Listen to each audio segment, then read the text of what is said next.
Welcome to the Transfer Exchange Show. We are live. It's transfer deadline day, and there has been a lot going on in the world of football this week. Finally, Messi's bodyguard has been defeated. What's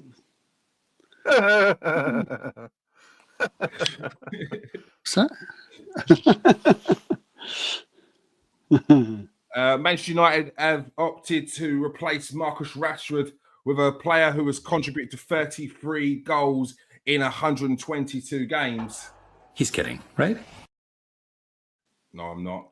And Arsenal have taken up meditation in order to reduce their red.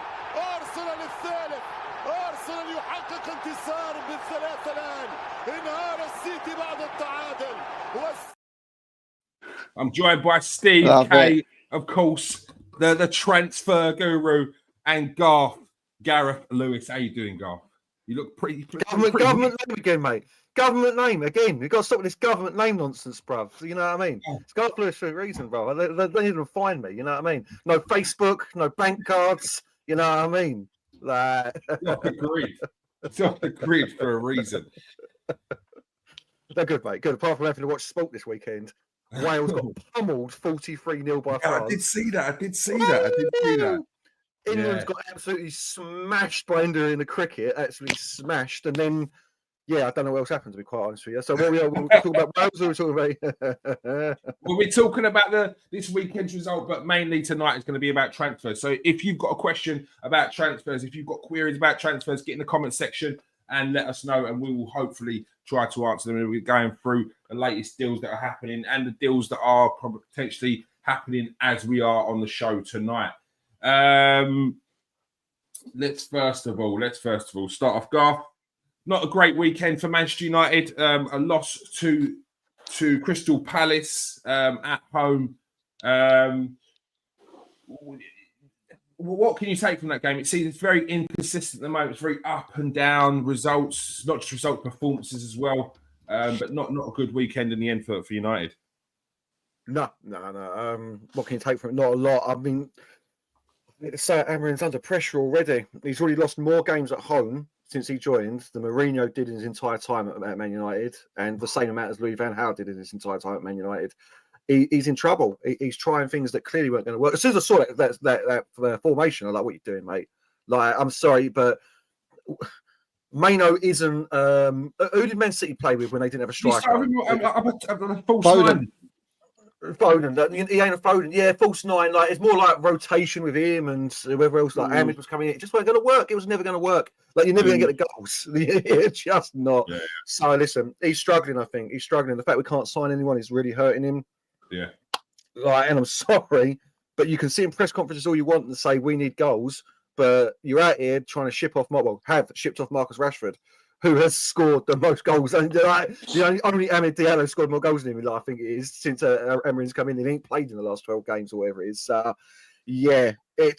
think he's in trouble. I really do. For the game itself, it was a dire performance from Man United. Again, there's moments against Steaua Bucharest where I think the formation's finally clicking with these boys. There's moments against Fulham where I think it might be finally clicking, and then it all comes crumbling down again. You know what I mean? They looked lost.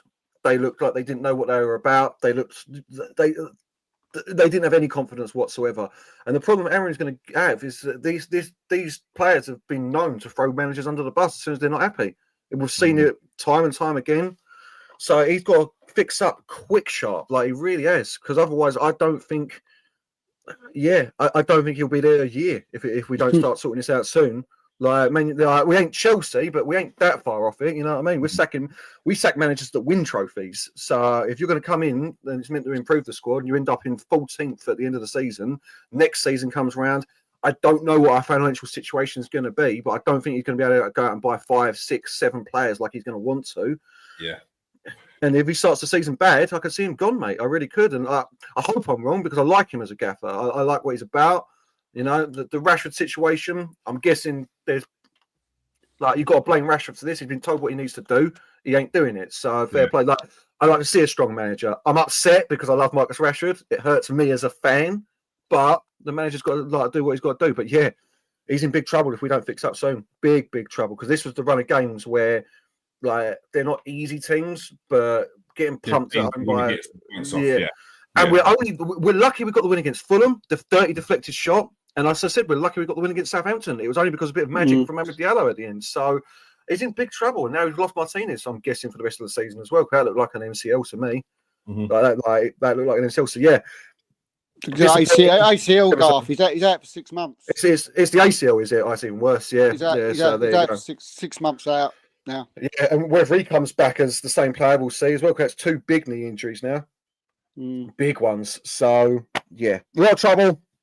We've got to give him time, but unfortunately, he doesn't have all the time in the world. He ain't going to get 2. Like we said before, he's only got a 2-year contract anyway, so it's not even going to cost me a lot of money to get rid of him. So, yeah.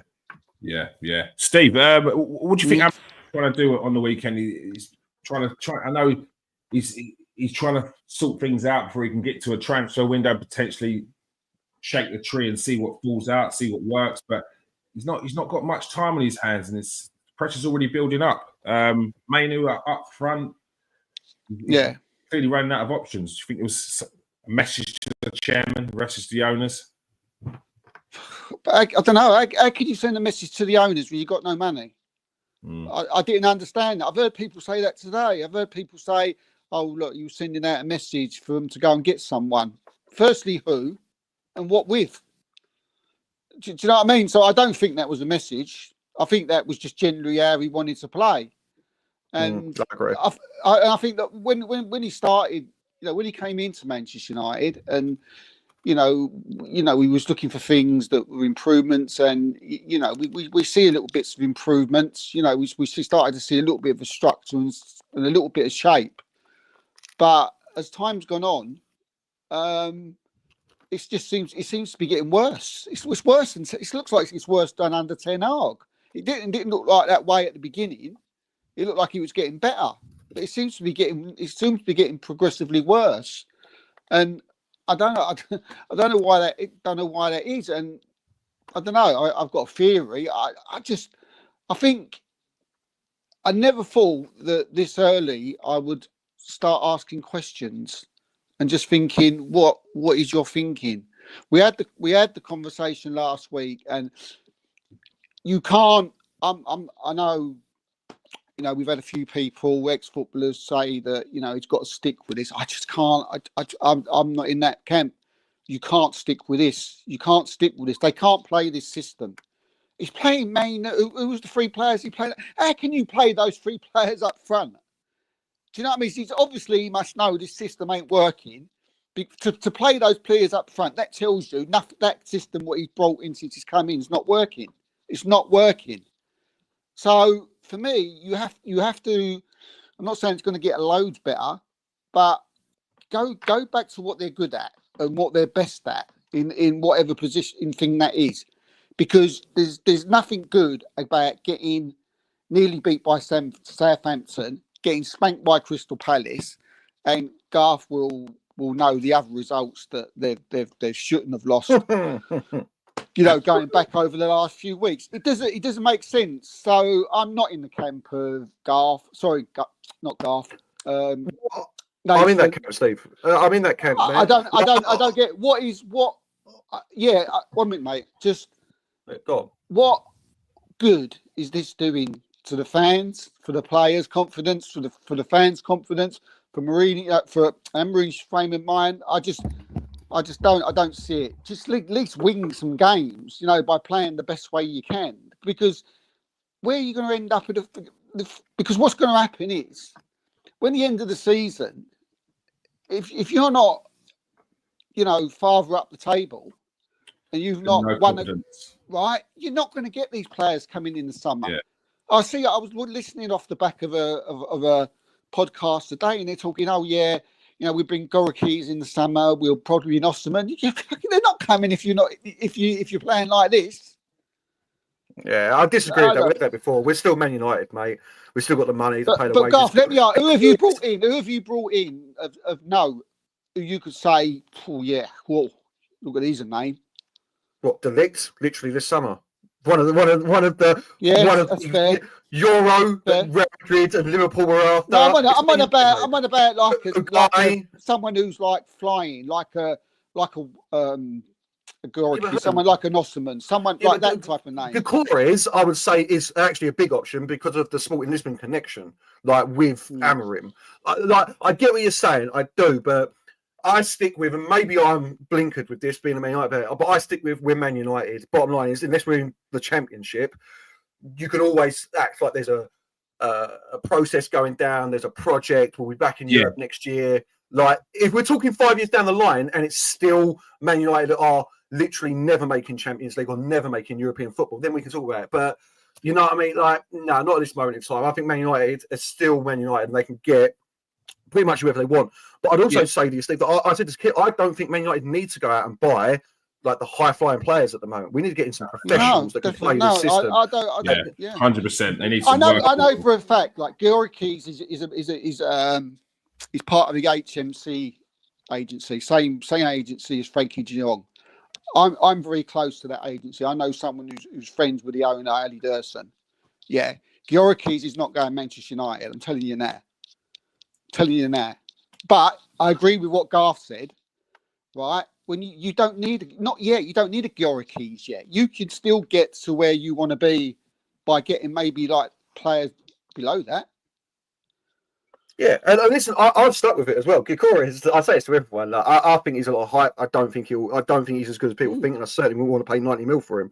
So, but no, he won't be that anyway. It's a risk. You've got the inside track, Steve. But I stick with money talks. It's still Man United in the day, and it maybe not Gakores because he's probably one of the hottest prospects in football or prospects. I'm not saying that they can't get good players. Don't get me as if to say like, oh, Man United are so bad they can't get. It's just I heard today Osman and Gyorikis, and they will want European football next season. That's all I'm saying. They won't want to go back. Yeah, but we all said this. We said this about Arsenal when they were there, and you're still signing players. You know what I mean? Like, I know what you mean. I do know what you mean. I get where you're coming from, Steve. And we're in a terrible state, but it's not about who we sign at the moment. It's not about the names. It's about the right fit to this system because he ain't changing the system. What I will say to you, Steve, is he needs to figure out tweaks to this formation. Something, mate. Yeah, I'd love him to Dorgu, though. We'll get into it when we talk about the transfers. But this Dorgu might might see how it works because we've now got a left-sided player on the left. I saw Statman Dave do it. If anyone wants to go and see about Dorgu and how he's going to work for Man United, don't watch Statman Dave's video. It was perfectly put, like why they wanted this player himself, and it's got lots to do with having a natural left-footed player there. But listen, it's a terrible time. I wouldn't want to go Man United right now. That's all it is. I think that's what it is. If you're Gyorikis and you've got all the top clubs in Europe who could be after him, it's hard to see him. We spoke about it last week. He's 26 years old. He's come from Coventry. He's gone up the level to Sporting, made himself a bit of a name and a star. If he drops back and don't start playing European football, you don't know where he's going to go. If you're in his head, if you're in his mindset, it's still Premiership football. But also, at this moment in time, I'm not talking about listen. If Gakores has got Chelsea, Arsenal, Liverpool, you know what I mean, Bayern Munich after him as well, then no, we haven't got a chance. We haven't. But if it's just Man United coming in for you, know what I mean, they're the ones with the money on the table at the time. It's a different matter. I think, like with Goro. And I also think there's like the focus is on players like Gakores and Osman. I think Osman's still going off, go for about 60, 70 mil max probably. But it's not those players that you need. If you look at other clubs, Jean-Philippe Mateta, it's been solid for the past season and a half, 2 seasons you could say. He's the kind of player that would fit in a lot of Premier League clubs, up from the top to the bottom. Yeah, whether you want to be first one or rotation.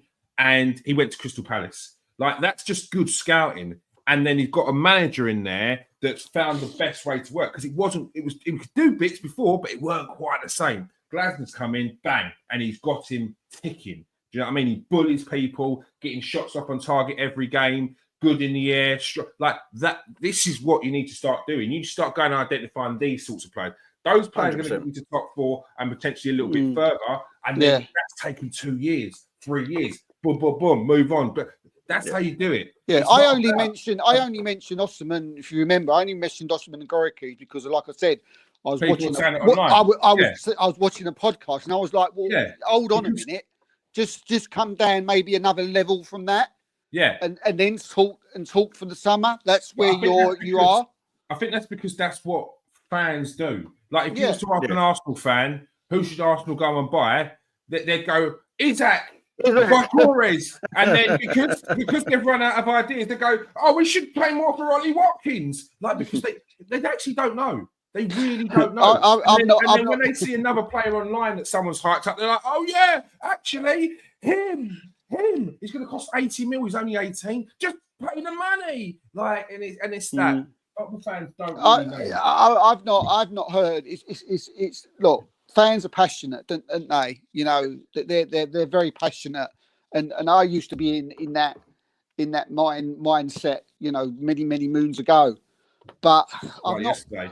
like no, not yesterday. But I've not heard one answer since has come out No, you don't. of a fan that comes out. All I'm hearing is that we should be buying so and so. We should be buying so and so. And like it's like no matter how many times you tell them, and how many times that's not possible, and how many times it does not go in. Yeah, it will not go in. But I heard 3 people in the last 2 weeks say, just put the money down for Gyökeres and then see what he wants to do. Like, do you want to be in a top situation what Tottenham are in, where they're openly going for players and those players are openly rejecting them? You don't want that. So, kids, what they want them to do is go to Sporting, right? Forget Gyökeres and the agent. Forget them. Go to the Sporting chairman. There you go. 70 million for Gyökeres. 70 million. They Sporting Lisbon team. They go to the league. They pay the league. But Sporting Lisbon turn around and say, yes, brilliant. We would accept that. They go, that's great. Then we go to Sporting Lisbon and Gyökeres. They say, no, we're all right. I don't want to move until the summer. so when there's no bid gone in, what do you think's happened? They've talked to them and they said nothing. Nothing's happening. Yeah, but if fans haven't heard it from Ornstein or Fabrizio, that's all I see in it. They don't care about it. They don't want to. Like I did to someone with Man United, because I reckon a great sign for Man United right now in the summer, an attainable target would be Douglas Luiz. Juventus want rid of him.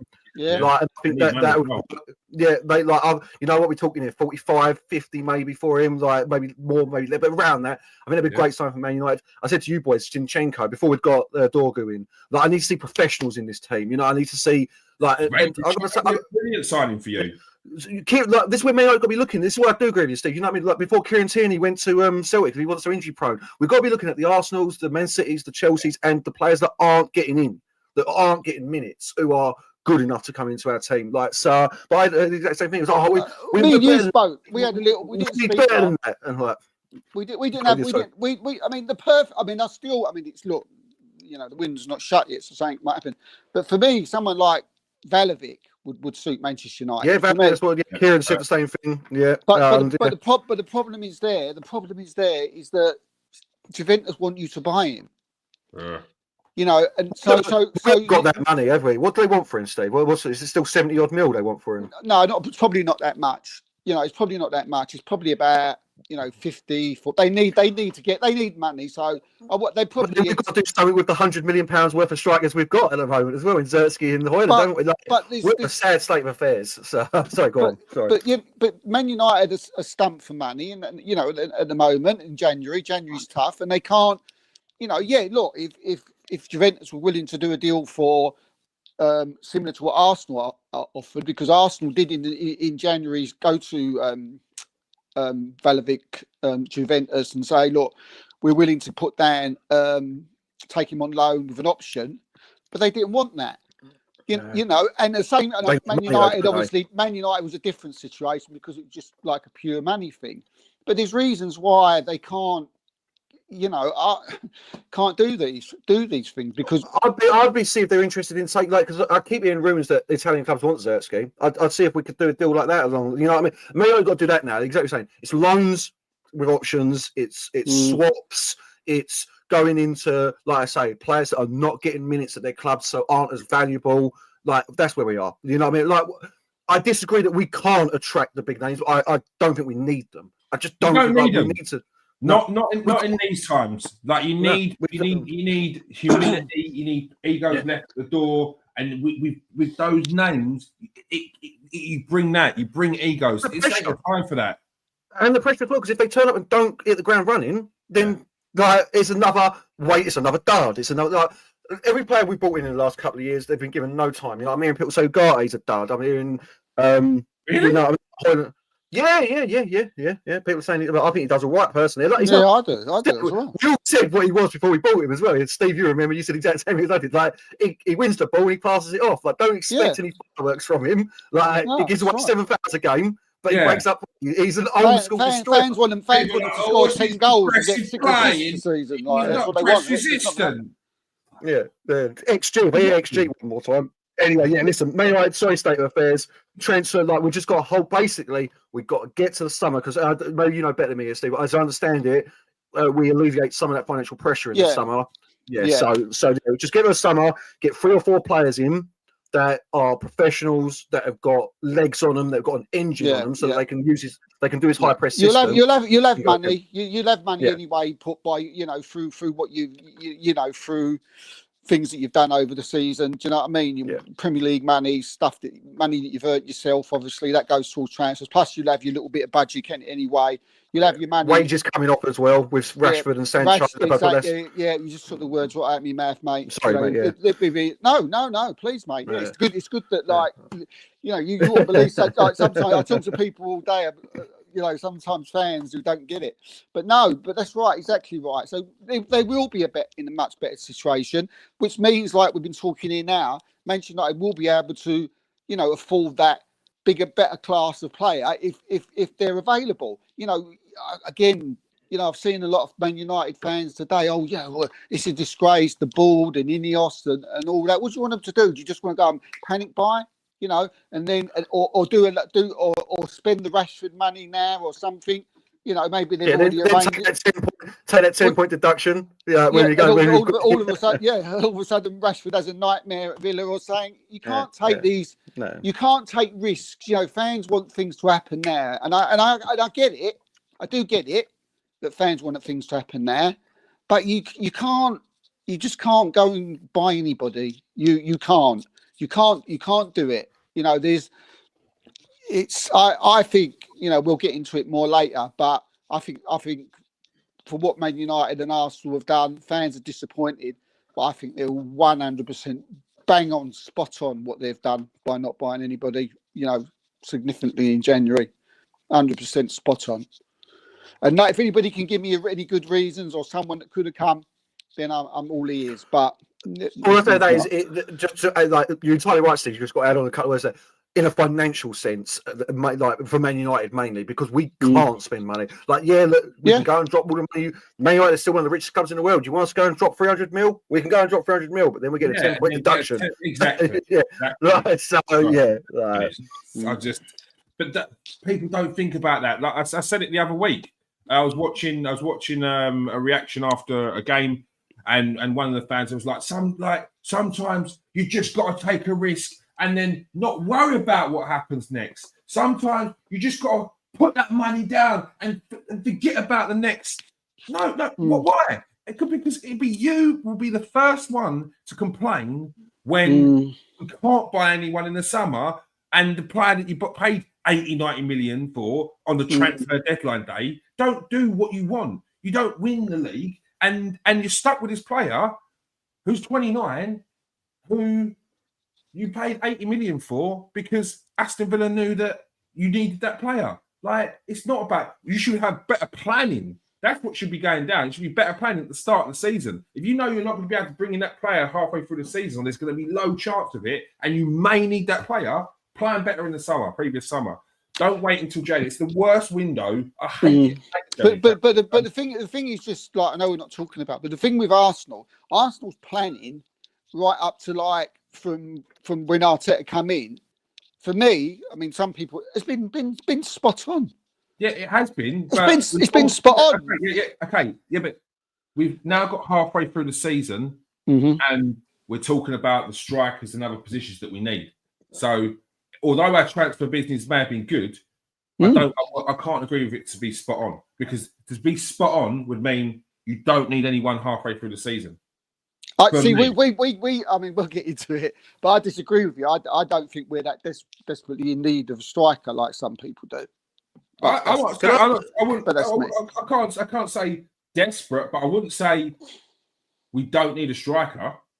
Like, I just don't think like you listen to the people online. You're like, it's like the be all, the end all, the end of the world. And for me, when you weigh up the situation and you weigh up January and you weigh up, it's just and again, I'll go back to the summer. Rightly or wrongly, Arsenal scored 91 goals last season, so he probably had every right to try, and he wanted Sesko. Do you know what I mean? But he didn't want to come. And the release clauses for Isaacs and the Gyorikis and people like that were just over 100 million.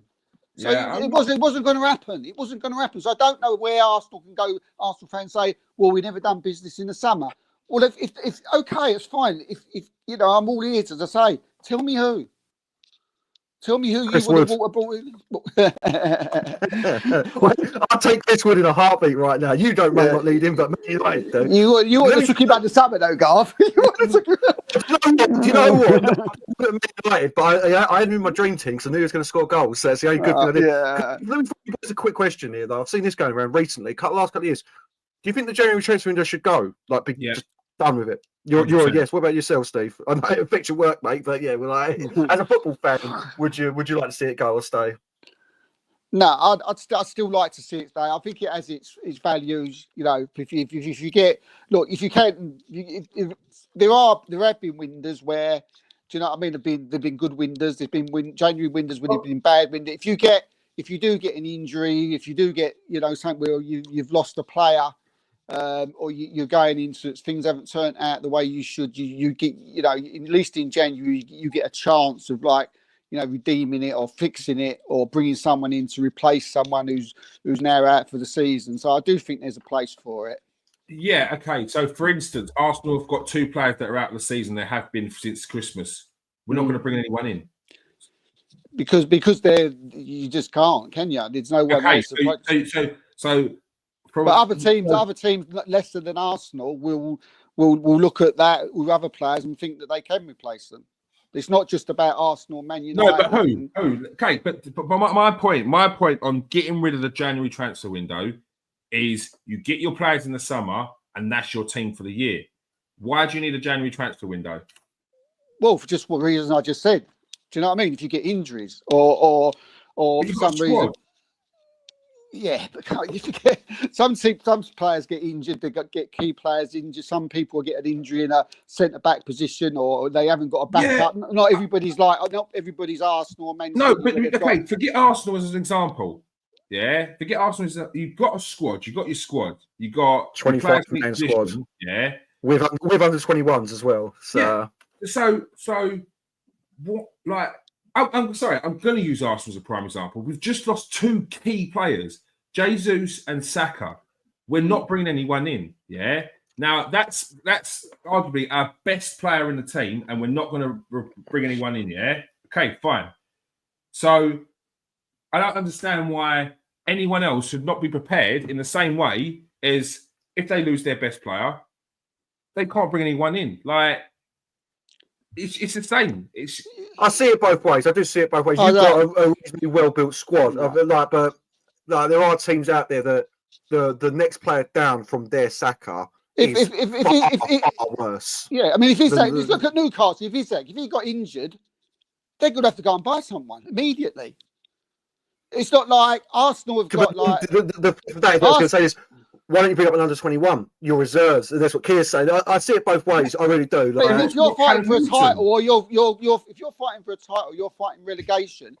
it's all right having a squad player, but if that squad player isn't, isn't experienced or is a young kid, or do you know what I mean? Yeah, but And people, you very rarely, are you, Steve? very, You're not going to go and buy a replacement for Isak. That's what Keir's saying. no, You're not going to go and So, like, what are you getting in? What are you getting in? Because it's only going to be someone who you think you can ship off at the end of the season. Like, I do see it, but I think it should go personally now. The way I've looked at it, I think it's a burden on clubs. It makes fan bases get very angry that you're not doing any business in the middle of the season. Just because they don't understand it. That's why they get angry.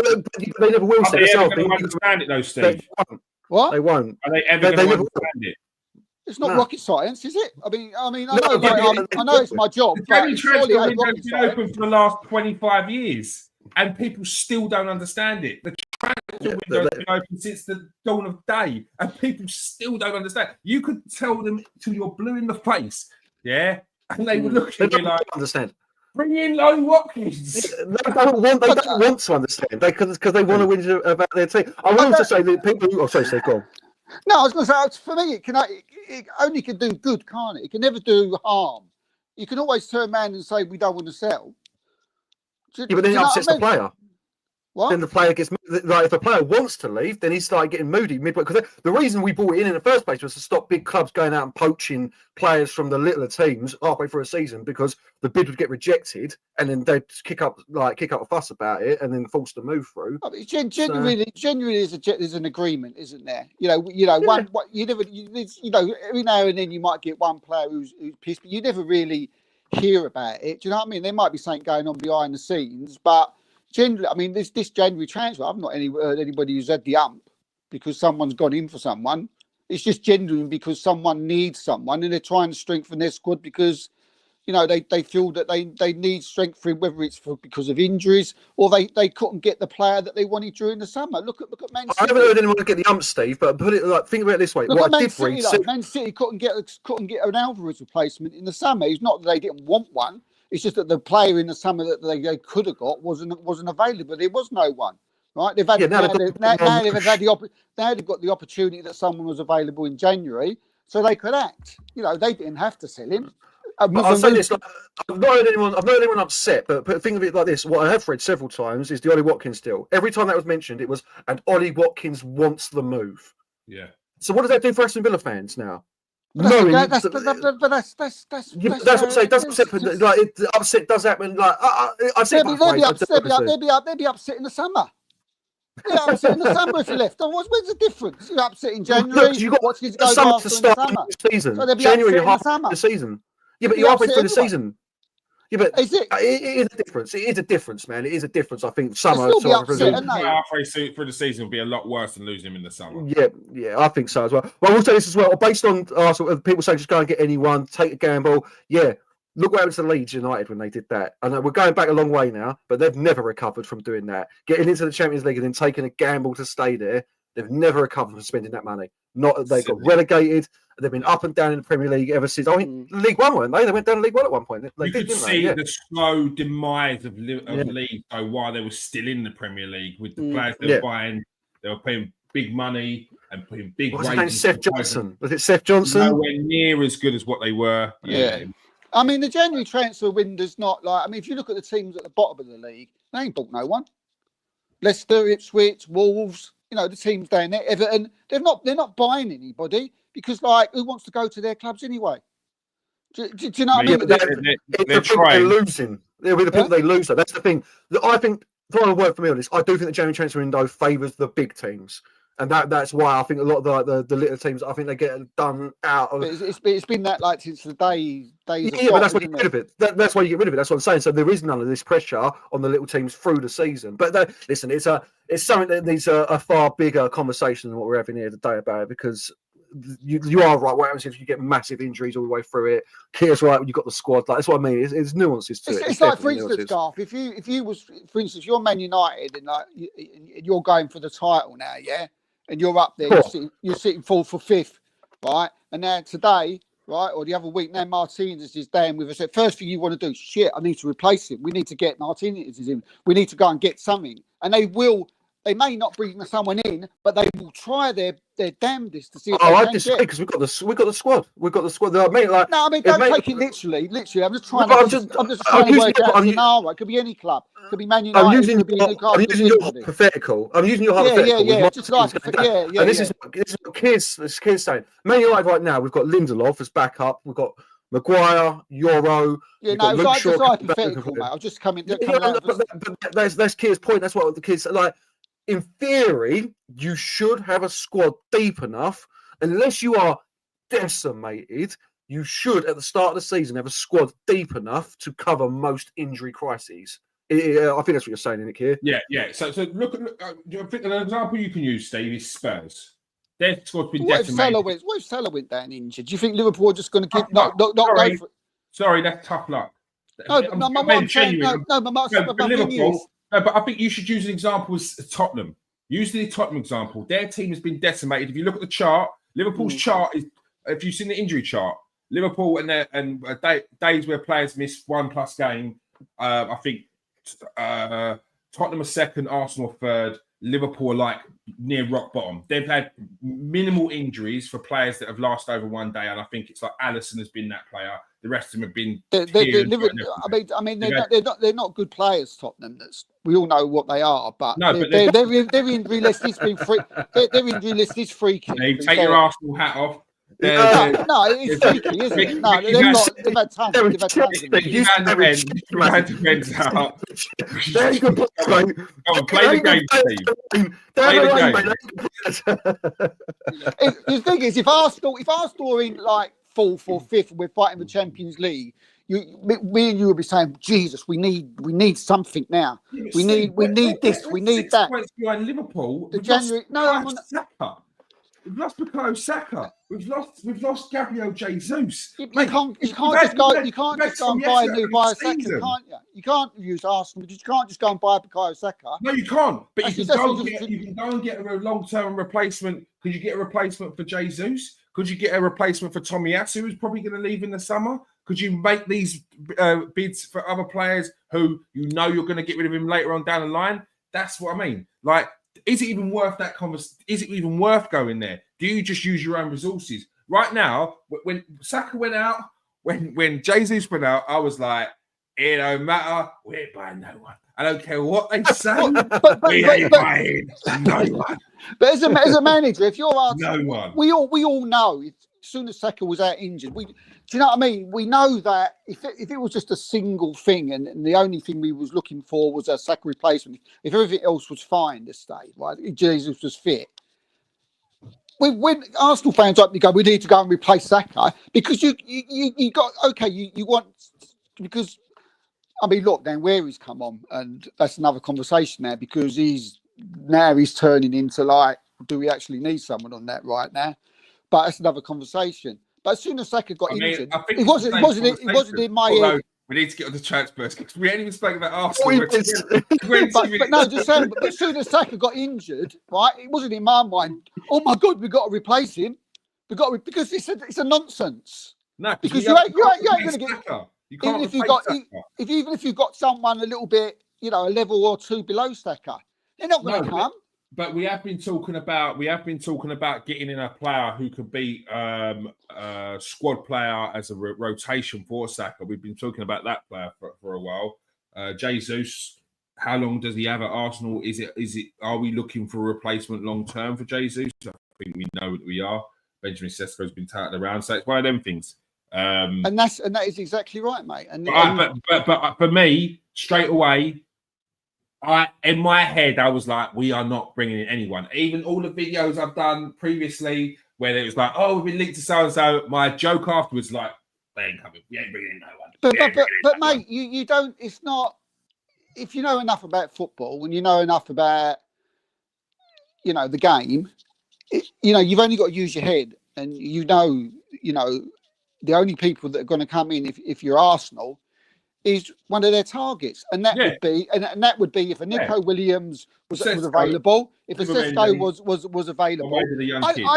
We need replacement for Jesus. Do I want them to just go and get anybody for a replacement for Jesus? No, I don't. I don't really want Watkins, to be honest with you. No, That's another I didn't. conversation. I mean, me and That Garth would had have a been conversation. madness signing. Yeah, we had Over a 60 conversation. It was like one of million. them. It's like an awkward conversation. It's like, Yeah. What makes me laugh? I did an article on Watkins when the news come out, and they was like, "Yeah, but you did an article about it." Yeah, because that was the news. For fuck's sake. Do you know what I mean? It's not my opinion, but look, yeah, they wasn't available, was they? Anyway. I mean, yeah. Well, next topic, the big one. Arsenal beat Manchester City 5-1. Oh God! Arsenal beat Manchester City 5-1 in emphatic victory against the current league champions. Sitting in full position, but they are the current league champions, I may add. A lot of controversy on a lot of people in uproar about Miles Lewis-Skelly's celebration, the way that Gabriel got in Haaland's face. It is what it is. Steve, an excellent victory against Manchester City on the weekend. Something I don't think anyone really expected there. No, I never.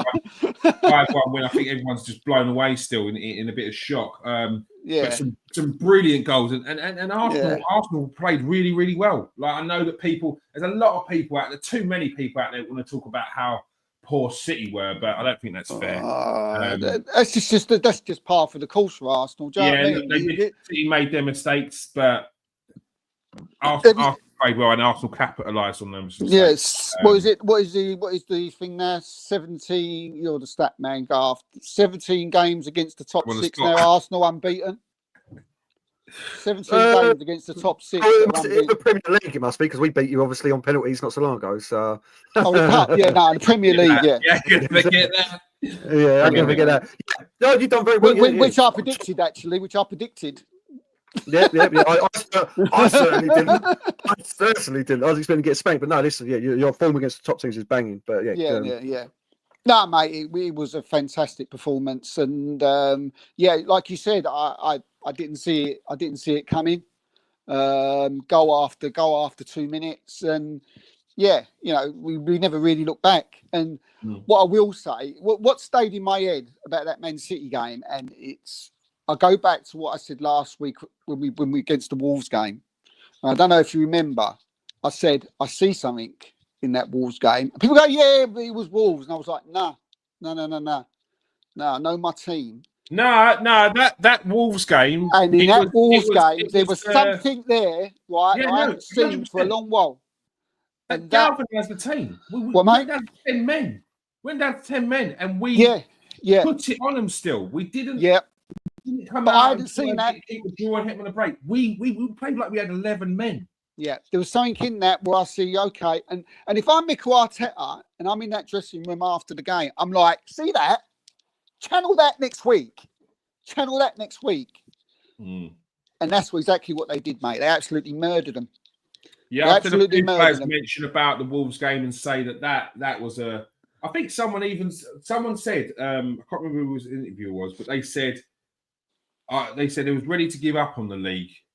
But he said watching that Wolves game showed that players have not given up on this. Yeah. Because they're not giving up, I'm not giving up. Yeah. That's the most fan kind of like reaction that you need, mate. Mm-hmm. Look, the players have shown you that they are not giving up on this year, no matter what you want. I said it earlier on. You can't change the past. That's done. So what you've got to do is finish well. You've got to do everything you can to put the pressure on. All right? Finish well. Get your 3 points week by week by week. Yeah. Win your games week by week by week. And that's I think we said that. I think we said that. I think I said it. I think you agreed, mate. I think, like I said, look, we may not, we've had circumstances that's gone against us this season. Some our own fault, some not our own fault, right? But all I want now is to see these performances up until the end of the season. And if we don't win the league, I'm fine with it. But if I see this right until the end of the season, I'm happy as Larry. Because this before, like, we got Newcastle on Wednesday, and before the Wolves and the City game, I was like, now I'm like, hold on a minute.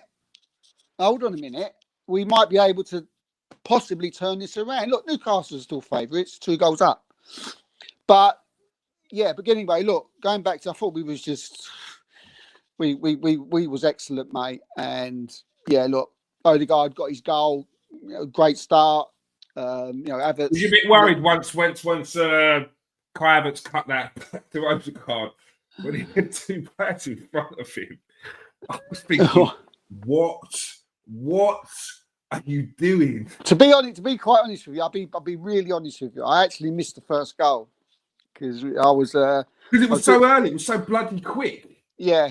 So, and I've only seen the highlights of Havertz doing what he did and the cross and then the goal, and it was a little bit bobbly. And some people, saying he's. I don't know why they're bringing up the fact that, I mean, Gary Neville bringing up the fact for that first goal that soon as like Arsenal scored, that he wasn't bothered about Arsenal 1-up. He was more bothered that Havertz should have shot and not pulled it back to Havertz, which I think he's a fucking knobhead. That Gary Neville, I tell you what, he's an absolute knobhead. I wish one day I'd bump into. There's a lot I don't agree with Gary Neville on, but that I can agree with him on. And we scored anyway, so I don't see the point. Do you know what I mean? He come across. He made He's the right talking decision about in the end. confidence of the striker. The man playing as your showed in that miss in the second one. Yeah, it's showing that he hasn't got the confidence to put the ball right. It was a gilt-edged opportunity that he decided to give to someone else. You're shirking responsibility. Luckily, he scored a lovely goal later on, which will boost his confidence. But I think he was just pointing out how low in confidence Havertz is in front of goal, that he's not taking that opportunity himself. A striker, any player who's confident that in their goal scoring ability is shooting. I'm just saying what I think he meant. I don't think he was disrespectful. Yeah, but what? But look, but he's not a striker, is he? Well, he's not forward. He's a midfield player, right? No. He's a midfield player who is like I don't know what he is. He's a player who is. Put it this way, I see a little quote today, and I agree with it. If he was a killer in the box, Havertz, he'd be one of the best players there is around. But unfortunately, he's not. But he's not, because what he does off the ball and everything else is passing and drop it in, and his work rate. If he could score goals as well, then do you know what I mean? That'd be something else. But I can't keep having a go at him because he's not a number 9, and for me, he's doing a good enough job. But anyway, look, we went 1-0 up. I was obviously more worried when Haaland scored the equaliser. I thought, oh no, if anybody but him. And that was a bit concerned. But obviously that didn't last very long because, then probably one of our best players of the season, second goal, Thomas Partey's come up. All right, took a deflection, but, it was a great finish. And then it was like, I think we talk about, and then it was like, we're going to absolutely wipe you clean. And I don't know what happened there. It really did step it up after that goal. No, what it was, massively. Man City they've not bottled it, but they just couldn't live with us. They couldn't live with us. And I think that this was a statement win because this was like the first time. I know Man City ain't playing well lately. They're going through a terrible time, bless them. But it's there. We made a statement, where we say, like, you're not, do you know what I mean? We're not scared of you anymore. There used to be the times where they used to come to the Emirates. We used to go to the Etihad, and and I just don't feel scared of them anymore. One day they'll be back like all top teams are, but at the moment, I'm not scared of Man City. But look, it was all about, the next couple of goals. I mean, we've got to talk about Lewis Skelly and Ethan Nwaneri, and. Yeah, for an 18-year-old and a 17-year-old to step up like that and score goals against Manchester City, look, I'm not going to get carried away. I mean, obviously, I leave that to Twitter sphere. In my mind, obviously, I've got what I think they could be, but I don't want to put too much pressure on them. But if they carry on like this at 17 and 18. Doing what they're doing in Champions League games, doing what they're doing against top Premier League teams, and there's no fear. These two are going to be absolutely incredible. We never see this coming at the beginning of the season. Hold up, Steve. Are you Arsenal fan 799 on Twitter? The geezer telling me they're both going to be Ballon d'Or winners. Was that you, mate? It's getting close to me saying it sounds like it might be you, mate. No. I know. Do you know what I mean? I think I haven't seen nothing like these two since Saka. You know, when he come into the team. So, but you don't want to. You're not going to like say, oh, he's going to be as good. They're going to be as good as them. But you know, early indications is like, do you know what I mean? Just keep calm. Keep calm. The potential is massive for him. You can never put a stamp unless it's Messi, Rooney. You can't put a stamp on a 17 and 18-year-old anymore. You just don't know. But the potential is high. You should be very happy with them too. I mean, it makes me sick. It makes me sick. Yeah, I mean, and what I will add is what Lewis Skelly's a player that I've been speaking about for a while now. One thing that he had is his mentality. His mentality is off the charts. Like he's so mature. And I know you're seeing these things like he does. That's the kid side. That's the kid side. The little digs back and whatever. But in his professionalism as to get to where he was, the things that he does off the pitch, like his mentality is excellent. So I do see a bright future for it. Even if it's not Arsenal, hopefully it is. But I don't think. I think they'd be like, mate. We'll pop in and take a couple more of you youngsters if you want. You know what I mean? We'll come honestly, you've got a scrub, mate. Starting to become something that's more funny. I don't care. What worries me is getting your leftovers. Yeah, it's what we're getting your leftovers. That's what worries me, mate. No. I don't really know. Our leftovers are decent, mate. I wouldn't say they're leftovers. No. Like, prime fillet steak gaff. Like honestly, in the last few years, he lost to Murray Hutchinson, Chidiabe, and Haven, but Haven can go. Chidiabe, I mean, Man United come knocking like about 2 years ago for them. Wary, nah, you're all right. You just we got Chidi. To be fair, everyone was sniffing around and wary 2 years ago. That's why I said that Arteta gave him that game against Brentford, which people at the time were saying shouldn't have done it. People on our show said should have done it. I mean, no Arsenal fan. I mean, me and you kids, do you know? I mean, we never see this, did we? From Nwaneri and Lewis Skelly, we never see this. We never see this. I mean, you hear like, the amount of things you hear. Like we've heard things from teachers, testimonies from teachers about. He's such a nice boy. So apparently, Nwaneri had a trial game. And everyone knew about Nwaneri at the time, but he was 2 years younger than everyone else in playing in this trial game. He turned up at this trial game, played 20 minutes. They took him off. They said, "Sweet, you're done. Like you're done. You're good. You're in." 20 minutes. I think he scored like 4 goals. 20 minutes. See you later. See, I never even see this goal. He was playing for England under 21s about 6 months ago, and he literally rubbed through every player, about 5-6 players.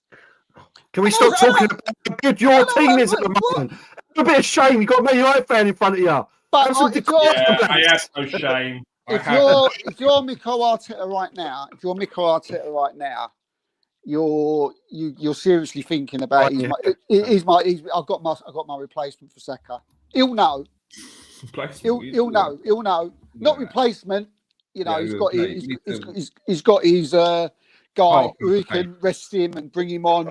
That's short-sighted. You can't. But I've had this with people before, and we've said about it. You can't have an 18-year-old as your back, no matter how good you think he is, because you just don't know how they're going to like. He's the other option. You've got to have a backup to Saka as well. And the thing is with Nwaneri, I think he will be it. I think he will be it. He's so versatile. He can play in different positions. I feel like we need to look. We've got Sterling in at the moment. We need someone to replace Sterling. Yeah, so, I'd agree. If you've got a game next week and Saka's out and someone says to you, Nwaneri or Sterling, who do you want to start? Who's you starting? Nwaneri, but that's not my point. Well, that's what I'm saying. No, but that's not what listen. My point is, we've got Sterling in the squad. Yeah, you still need he's not getting in front of Nwaneri. Not now. Not at this moment. Listen, we've got him in the squad, which means he's an extra body. Which means you need to replace the extra body. Now, you can't replace the extra body with another 17-year-old or 18-year-old. You've got to go and get someone in. Otherwise, you're short on the squad. You're short on numbers. Like, just on a numbers thing, you're short. Yeah, but it's not just that. You'll know. What I've noticed also is Have they ever started together in a big game, Lewis Skelly and Wari? Because that's the problem you have. Because you start you start starting too many 17, 18-year-olds in a game. Cup games. Yeah, in the Premier League, you start starting 2, 3, 17, 18-year-olds. Then the squad mentality's gone. I don't leadership on the pitch. You haven't got that experience on the pitch. It's not about their ability, Steve. I agree with the kid is phenomenal, phenomenal, mate. But you can't have 2, 3, 17, 18-year-olds as your 100%. 100%. Or even as your number one backup. So it's just you need more body. Listen, they're phenomenal, and it makes me sick to say it because they're both excellent. I mean, Lewis is the one. I think he's the one. I mean, I was like, my mind's mixed because, like, you see, every time Lewis Skelly plays, he's like he's a 7 or an 8 out of 10 every week. Every time we see him play, and then when you see Calafiori come in, and he's a 7 and 8 out of 10, and then he gets the goal and assist. So, but this is what you want, isn't it? Good. That's good. This is what you want. It is good. It's and not I bad. don't think. I know you say get another body in, right? But I don't think. I think Nwaneri. We always thought he was. Maybe Arteta thought differently. Maybe he had a different vision or something. But we was all looking at Nwaneri as the guy who was the Odegaard guy. Because you were saying, we should be playing Vieira instead of Nwaneri because he was the more experienced one. But look, we never see this coming. We never see Nwaneri coming. He's scoring bangers in Champions League. He's scoring bangers against Man City, the champions. Sometimes a player comes along, mate, who is just special, weren't they? And I say I don't want to like hype him up. I don't want him playing every week. He won't play every week anyway because he's not getting in front of Saka. It's never going to happen. But we just develop him, move him along slowly, play him in games like this, bring him on for 20 minutes. He's ever in there. And and if we are not desperate, and Saka gets injured or something. And you think, well, then where he's coming? And it's not too bad, is it? We can get excited seeing what he can do. Yeah, no. 100%. I would say be very careful with these platitudes. I really would. No attitude, mate. There's no like. No, it's Calafiori. Platitude, not attitude. Platitude. Oh, I'd be very careful with it because we had all this with Kobe Mainoo. Steve, yourself was sitting there saying he definitely should be starting. Like, if he's young enough, he's good enough. And I was like, yeah, but he's still young. He needs to grow. He needs the experience. Do you know? Yeah. Do you know what I think? We've all gone on that show. Like, I'm just going to look at it. Lewis Skelly's played 10 games for Arsenal, and Nwaneri's played like 17.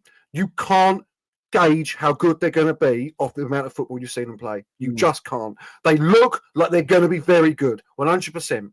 But to be sitting there saying, I don't think we need a right-wing backup because we've got Nwaneri, I think that's very short-sighted, man. I think that's also very dangerous thinking. You don't know anything about their attitude really yet. We all like to think we know our young players, but you don't know them. I think know them.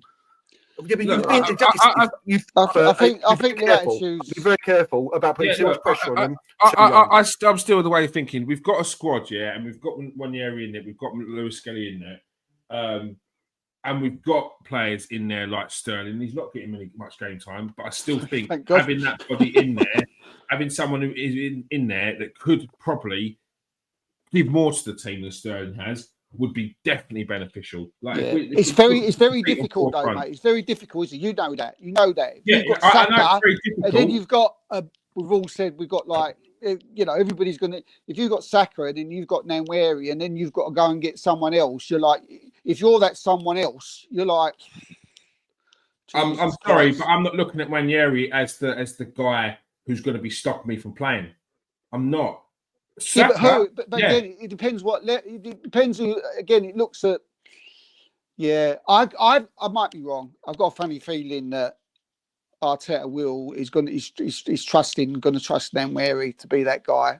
Yeah, it's not about trust. It's not about trust. Is it not? No, it's not about trust. No, it's not trust. It's not. You've got to trust your players, haven't you? Your manager's got to trust their players. Yeah, but I'm not saying that. It's about development. It's about having a squad.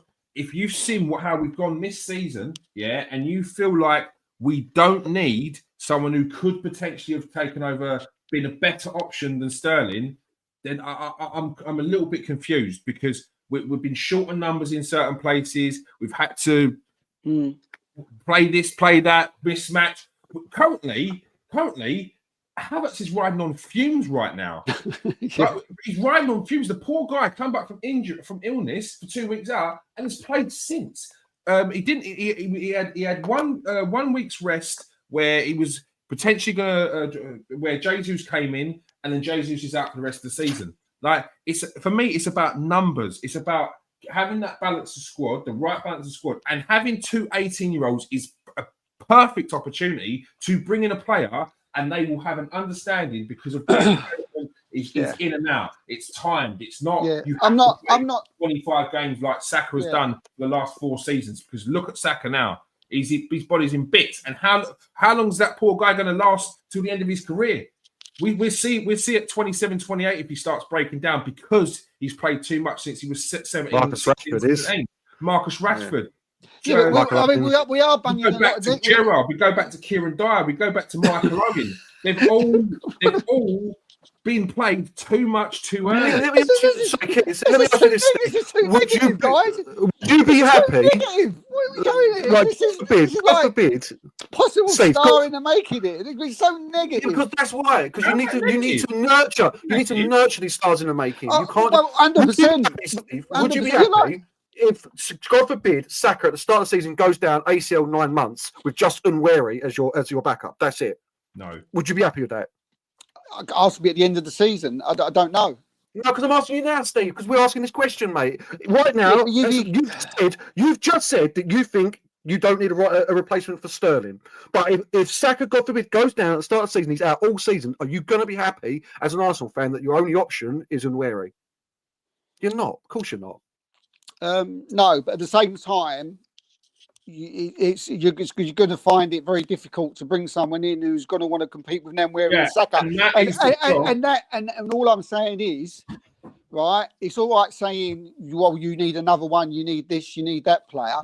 But if I'm pretty sure if you are that player who Arteta goes and say, look, I want you to come in, I want you to, be part of our right side. Straight away, you're going to think, okay, Saka, you got Unwary. It's all right. The guy thinking, I'm going to smash Unwary. I certainly wouldn't be as foolish to think that. I'd be concerned that this guy's going to go on to be something extra. Any footballer worth his salt would take one look at, like, however good and where he is, and he's well good. I want you to know that. I'm saying he's well good. Any footballer worth his salt would be like, I'll get in front of this kid. But you don't. It's like Matthias Tell. Matthias Tell could have gone to other clubs rather than Spurs, but he wanted to play. He wants to play. He doesn't want to compete with other teams. He's a young player who wants to. He's a quality. He's a top French player. He's got. People talking about him as being this, being that, being this, being that. I'm not he was that good person, Matthias Tell. He won't go. He won't ever come to Arsenal. The reason why he don't come to Arsenal because he's not guaranteed. Well, because he's a 19-year-old. Because he's 19. Yeah, Man United had a chance with him as well, and we turned it down. It's not like he wouldn't go anywhere, Steve. It felt like no one wanted him, mate. We'll say I can take that spot. I can take it. If you can find a player who's willing, look, every single, we all want some player. We all want to have strengthened. If there's some player out there who's willing to come in, fight for his place, who's a possible 2 players in front of him, then I'm all for that. Bring him. He could be in front of him. Good luck. They wouldn't think that. That's what I'm saying to you. It wouldn't be. We want that. We want competition. There's 2 players in front of me. They wouldn't think that, man. You know what I mean? Definitely wouldn't. And it's versatility as well. It's like Calafiori. Like Zinchenko's going. Why is he going? But you've got Marino. Marino coming in under that guy saying he's not the starting player. Yeah. Why did Calafiori come in when we had Tierney? Hold up. Is it 9 o'clock? No, he's just not speaking. It's 9 o'clock. Why did Calafiori come in when there were 2 players in front of him? Yeah, it's like you got Zinchenko. You look on the other wing, on the left back. You've got Calafiori, you've got Lewis Skelly. You've got a top player like Zinchenko. He's like, I've got no chance, mate. See you later.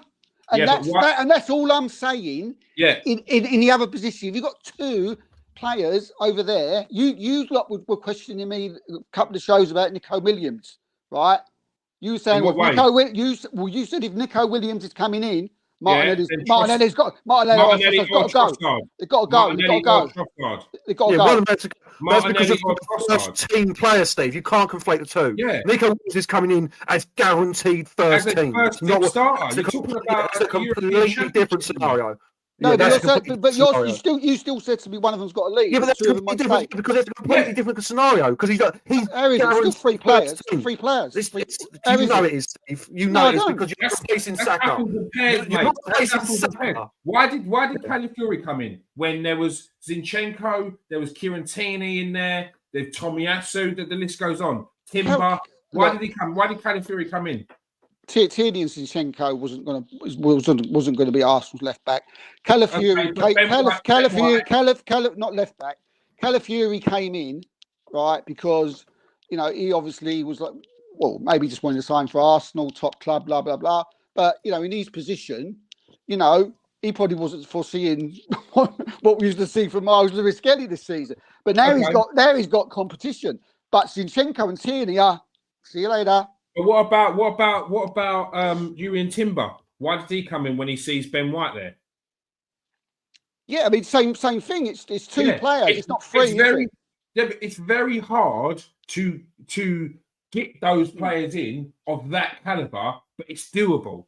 And if you are that's what I just said, though, wasn't it? I did say that if they can come, great, brilliant. It's all great if they can come. You can get them. I feel like we just wasted 20 minutes. No, you talking about transfers. I said this is great if you can get them. I said it's There's great. a lot of youngsters come through. I think don't you think need you to be can. careful about putting too much pressure on superstar youngsters. I think you need to be very careful I about it. don't think it's just a thing. I don't think what we've seen on Nemri. I'm not too sure Arteta would bring in another one to risk the development of what we're seeing there. That's just a thought. You may think different. But I would not want to put him back. I would want to. I'm seeing. If I'm a manager, I want to play him as much. I think you're getting confused between what you're saying Arteta will do and what I'm saying I think Arsenal need. And I'm talking from a position where I saw Arsenal ship out 3 players this season, and we should have kept at least one of them. We shipped out Fabio Vieira, and he should still be in the squad now. Whether that's Nwaneri now, was in the team and looking great, whether that's Havertz is brilliant, I do not care. I don't care. It's taken this time for Nwaneri to actually come in to the point where he's doing what he's doing now. He wasn't able to do that at the start of the season because this is part of his development, bringing him on for 20 minutes. But we don't know. It's a part of his development. So what I'm saying is we shouldn't have been in a position where we're looking around and going, he's not on form playing in that position when he's come from the left and Erdegaard's out for 2 months. It should have been Fabio Vieira comes in, and that's my point. And again, whether Arteta thinks what Arteta does. I'm saying if Sterling goes back, which he should do, that is no argument there. Then we should be looking to bring in another player who is versatile enough to play across 1 or 2 positions. So we have that fluidity. So if someone's out injured, we have a replacement. Well, I think we would have done that if that player was available. I don't think they're available, these players. I don't think Arteta wants them. We would have done that because I don't think he wants them. I don't think he wants one out on loan. Personally, I always thought I'm under the impression that Arteta wanted Nwaneri as the. I know you think, well, no, he wasn't ready, he shouldn't be. But whatever you think or not, my opinion that he should have. And Arteta see enough of him on the training pitch to think that this guy's really talented and he can be my Odegaard replacement. I'll get rid of Vieira. I don't think he was wrong. No, but he was wrong. I don't think he was. No, I don't think he. But from what I've seen of Nwaneri this season, I believe he was right. No, he weren't. My- He wasn't right. So No, what? he's that's- no, Steve. So are you saying he's your You AM can- centre no, but you can have replacement wing and your right wing replacement? It's my opinion. It's still right. You need, yeah, but Steve, you Hey. can't have him as your replacement for the right wing and My for the opinion. AM centre. You need another body there. If you're saying he's a two man, if he's a two position. Garth, I've cover. already said if we can get someone to come in, then Yeah, great. but you've got to get someone. What? It's not about if we can. You've got to get someone. And you can't have him covering both positions next season, surely. Well, I don't know. We'll have to see what happens. But Arteta has seen enough in Nwaneri for him to think that he was Odegaard's replacement, This Things about- season. right? And from what I've seen of Nwaneri, right, I can see Arteta get why he's got rid of Vieira with that. From what the talent I've seen of Nwaneri, because I believe from what I've seen of Nwaneri, he would have done a lot more than what Vieira would have. From what I've seen with my own eyes. Yeah, but this is now. This is I now. mean now. Well, yeah, Yeah. But he's a manager, isn't he? Do you know what I mean? No, You but- would no, but- assume no, he'd know more than that. Steve, no, but He sees him every week. Steve, this is now. This is now. We're talking about Nwaneri now. We're now in February. What happened to September, October, November, December, January? You're 6 points off the title, so you definitely. But how do you know? it was a mistake. But how do you know Arteta didn't think? If Arteta thought that, it's not our beeswax, is it? Well, that's- it is, if I- because I'm a supporter and I have my opinion. And if I That's what I mean. My opinion is he was right, and your opinion he was wrong. And Arteta got it wrong, which we can say. People can be wrong. You can say he's I wrong. think Arteta got it wrong, yeah, because Yeah. we're now in February and Nwaneri is just looking like Just. this Kieran's a serious player, yeah. Just. Do you think he's? We disagree with that, mate, and that's fine. Why? And you might Why? be right. Why? That's right. Why? I've seen Nwaneri this season, and he's really got above my expectations. What I thought he So would be. why is he not playing? So when he played, And I think everybody, When he most played- people would say the same. Yeah. No, do you know what? I'm talking and I don't feel like you're listening to what exactly I'm saying. I feel like you've taken a bit of what I've said and you've run with that, yeah? Because what I'm saying is Nwaneri looks excellent now. But it's, Yeah, and Arteta might have known that in September, but so he's it's kept playing him. part of him, the development to get to where he is now is the game against Bolton. It's the game against Lincoln. It's the 20 minutes here, the 20 minutes there. Yeah. Like, have we've seen Nwaneri in games that he started a few weeks ago, look sharp. Like, but it's Very all sharp. of that. It's all of that which has got into this now. Yeah. When was the Tottenham game? When was the Tottenham game? Was that November? I don't know. Would he come What on? you say, Steve? It's a very brave choice to have a 17-year-old as It's your not a number one brave backup. choice. I've already said. I don't course think you're it is. listening. You're not listening. I've You already said it was his said choice. that if you can find someone who could come in, if you can get No, I mean, and you've got a young kid. Steve, fantastic you're not listening play. now. Steve, you're not listening. The start of the I season- totally disagree Steve, with Vieira would have been doing what Nwaneri. 100%. But It's still I a might brave be choice. wrong. Steve, I'm You- giving you credit here, mate. Do you want to calm down a second? All I'm saying is a brave choice to have a 17-year-old as your number one backup for Martin Odegaard coming Yeah, into the season and nothing else. Yeah, That's a but that's brave not choice. mine. then. I don't see him on the training ground week in, week out, do I? But now I'm thinking, from what I'm seeing now, maybe in a closed season, he's seen something and said, right, Vieira. I So can get why rid of didn't he him. This come in? kid's Why didn't he special. come in? And from what Why I'm didn't he seeing, come he in? is special at the minute. Okay, he is so doing why, it. we're not denying he's not special. No one's denying he's not special. No one's saying this kid looks excellent. This kid has the Yeah, potential. I don't know what we're to be- disagreeing on. that's what I don't think. I My can't. point You is, need another we body. should have had a I've already said if we can get if another Nwaneri- body, great. if Four times, Nwaneri was ready at the start of the season, then he should have played in those games where Odegaard was out. But he clearly wasn't ready. The manager clearly did not believe he was ready, which is why he played Trossard in those positions. Mhm. That is my point. And Yes. instead, he could have played a player who is a specialist in that position rather than moving people from pillar to post. That's my point. Now, whether that meant that someone was upset halfway through the season because they weren't getting enough game time, that's what I'm saying. I don't care. And I feel like there was too much thought process in that. Yeah. When sometimes you've just got to be like, do you know what? You're part of the squad.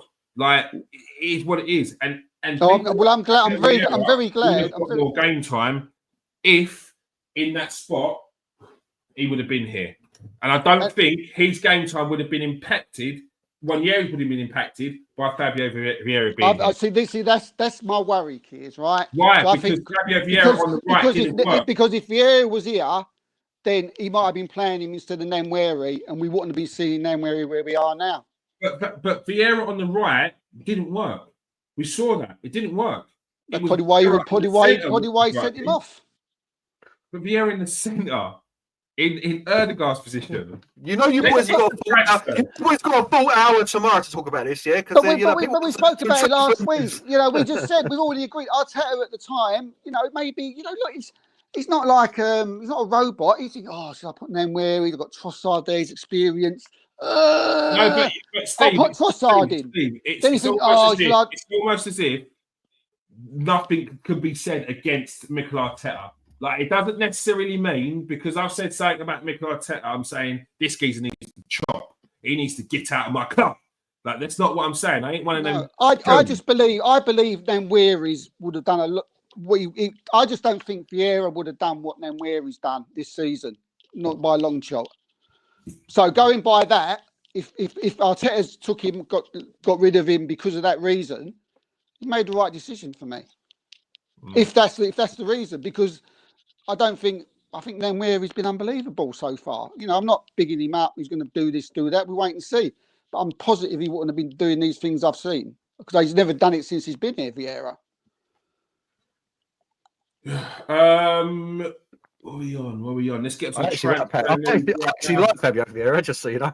So do I. But this, I know. So do I. But look, if you can't, he's looking. You've already said it. He looks special. You know, Fabio Vieira bent balls in against champions, the title champions, and bent balls in against, you know, in the Champions League. He ain't done that. He hasn't looked like. He hasn't done that. He's nowhere near done that. Come on, mate. Come on. Vieira's had his moments. Let's not out of sight, out of mind him here. Like we did, people have done that before. And remember, when Kai Havertz came in, they used Fabio Vieira as an example of what Kai Havertz should be doing. That's what a lot of people were saying. It was like, that's not fair. Kai Havertz has been here for 2 minutes. Fabio Vieira has come as a sub, set up a goal, and you're saying this is what Kai should be doing. I like Fabio Vieira, but there's certainly a lot more. There's players I'd love to see in front of him rather than him at the minute. Name him. Well, I'm not putting Fabio Vieira out on the right. Wasn't expecting that, but what you got? Yeah, and even like if Odegaard's injured, look, it's Saka's. Yeah, I want to see them where he play every game there. But look, maybe Arteta took a risk. Maybe he'd never seen. No, I'm just looking at from the positive side that Arteta must have knowing what he's.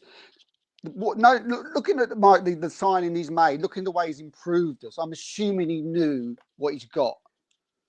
And if he's got rid of Vieira, I'm assuming he's did it for a reason. Right? I'm not assuming because I think he's guessing or he thinks Nwaneri wasn't ready. I think he was put in the Arsenal side this season because he was ready. I think a part of the reason why Vieira went was because there was a fee involved in the loan. And I think it possibly, there's loads of it. A bit of money in the pocket, and I think that they would have looked at that and said, "We can get a bit of money for Fabio Vieira.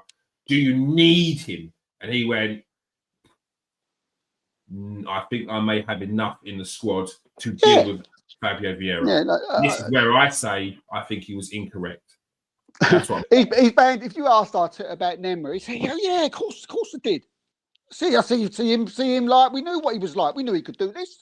We knew he could do that. We knew he could. And we don't. And I'd like to think that he did know. I don't want to think that he was just where did he come from? That wouldn't be good, would it? Of course he didn't. He's been playing him since he was 15. It's exactly. See, if you must take into consideration that then that he knew what he was capable of. He knew he could do a job.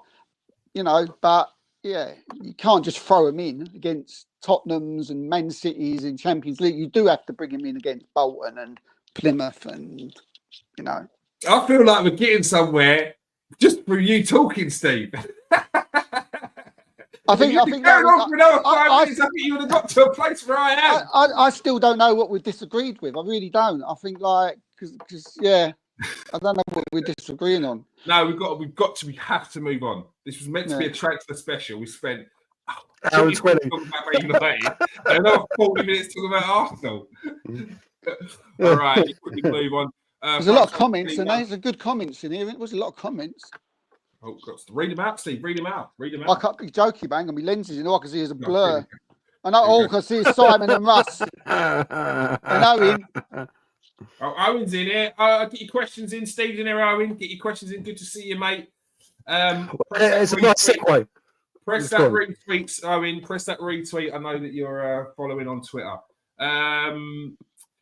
France under 21 forward Matthias Tell wants to join Man United, but negotiations with Bayern Munich collapsed. Tottenham are still interested in this forward even after they rejected him. Arsenal are scoping around in the background. Steve, was there any new? Was there anything in that one? Obviously, there was interest from Tottenham. He didn't want to go to Tottenham. What was the story with Matthias Tell? In the Garth, do you know much about him? I'll let Steve go. Yeah. Well, not much about the player. The transfer bit. The transfer bit. Don't worry. Steve. Yeah, I mean, look, it's transfer deadline day, so you're hearing all sorts, and obviously people try and big up the story a lot more from what they were. Mm-hmm. Look, I mean, Arsenal and Man United both, had a phone call, had a chat to find out, what the situation is of the player. But from my understanding is that Arsenal and Man United wasn't concretely in for that they wanted them to come. It was that they just was in a conversation, but a lot of people come out with he wants to go to Manchester United. They're in talks, and Arsenal are going to come in, and this, that, and other. When it was just like a friendly conversation to Bayern to find out what the situation was. Mm-hmm. And I mean, Matthias Tell was happy to go anywhere. Do you know what I mean? To play football. Yeah. So that would, the first conversation would have been, do you want to, what is my role? What is my role in the team? As far as Manchester United is concerned, which is what we're talking about. Look, he's a 19-year-old. He's mainly a striker. He looks like a good prospect. But would he start every week? I don't know. He's not a wing back, which he can play left and right, but on the left, sort of similar in a 4-3-3, not like what Man United want to play. And then Bayern still wanted 5 million for him anyway, but the 5 million, a lot of people were making out that this was the be all and end all, this was the sticking point, and making Manchester United look like that they didn't want him because they had to pay 5 million. That's fucking nonsense. That's absolute nonsense. That is right. It was just the fact that in the end, Manchester United, couldn't guarantee him playing time. They had a conversation. They told Emery and said that look, this is what you want you to do, where you want to play, and they couldn't come to an agreement. The 5 million was nothing to do with it. I'm seeing that it was all down to that. And Arsenal was simple. Do you know what I mean? Again, that conversation didn't go last long. Arsenal wanted him if he wanted to come in, help with the numbers, wanted to start.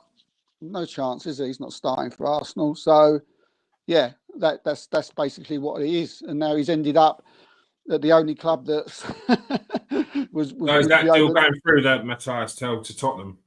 Yeah, that'll go through. That'll go through because he's obviously spoken to Hans Postecoglou, and he's convinced them that he will come in and start, and that's what he wants. He would have only left Bayern to start. Mm-hmm. He could have stayed at Bayern and sat on the bench and come on, played in this game, bit here, bit there, bit there. He's not going to come to the Premier League and do the same. Yeah.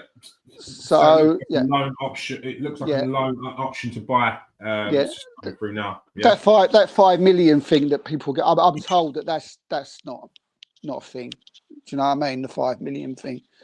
Although there's some, quite big transfer experts talking about it, I'm told it's not, and it makes sense that it's not. Do you know what I mean? It's about playing time. Yeah. Garth, do you know much about Matthias Tell? Yeah, and I think we both dodged a bullet, to be quite honest with you. Oh, really? Yeah, listen, he's another one of them. This is what I was saying about would never as a 17-year-old, he was the next big thing, breaking onto the scene, getting compared to Mbappe, because I don't think he's a centre forward. So he does play there. He's very versatile, but I see him more as a left forward personally. I said that, mate. I said he's plays on the left, plays on the right, plays up front. Yeah, very versatile, but like his main position for me is breaking in off the left. Yeah, very pacey. He's got good engine on him, but I find that his end product is pretty weak. You know, I mean, I from day one, I didn't he had one of them Nike deals as a youngster and everything, you know what I mean? But listen, technically proficient, very good with the ball, but I don't know about his end product. I think Spurs is probably the right fit for him. I don't think he would have I agree with Steve, I don't think he would have really got any game time at Arsenal unless he took up Martinelli's position, but Martinelli seems to be getting back into form at the moment, so it would have been a bad signing there. At Man United, I can't see him being the centre forward that Man United need. He ain't that sort of striker at all. No. He certainly ain't holdable. So, yeah, dodged a bullet, and we'll see what he does at Spurs. But I wouldn't. The price you'd have to pay for him, I wouldn't want to buy him because I presume it would be a 50 miller minimum for a 19-year-old. And at 19, I'd say this: he still hasn't had a France cap. And I think that speaks volumes. You know, I think it speaks volumes that Man City were in the market for exactly the same sort of player profile as he was and went and bought Marmoush instead. I think these things speak volumes about how talented he really is. That is actually a good shout. Yeah. I think you made a very good point there. I don't think he's rubbish. He's not rubbish, but he ain't Look, when we're talking about that level, it makes sense. It makes sense. Manchester United target. No, wrong one. Are we going? No, don't get too excited. Tottenham have agreed to deal for a loan with Chelsea for Axel Disasi.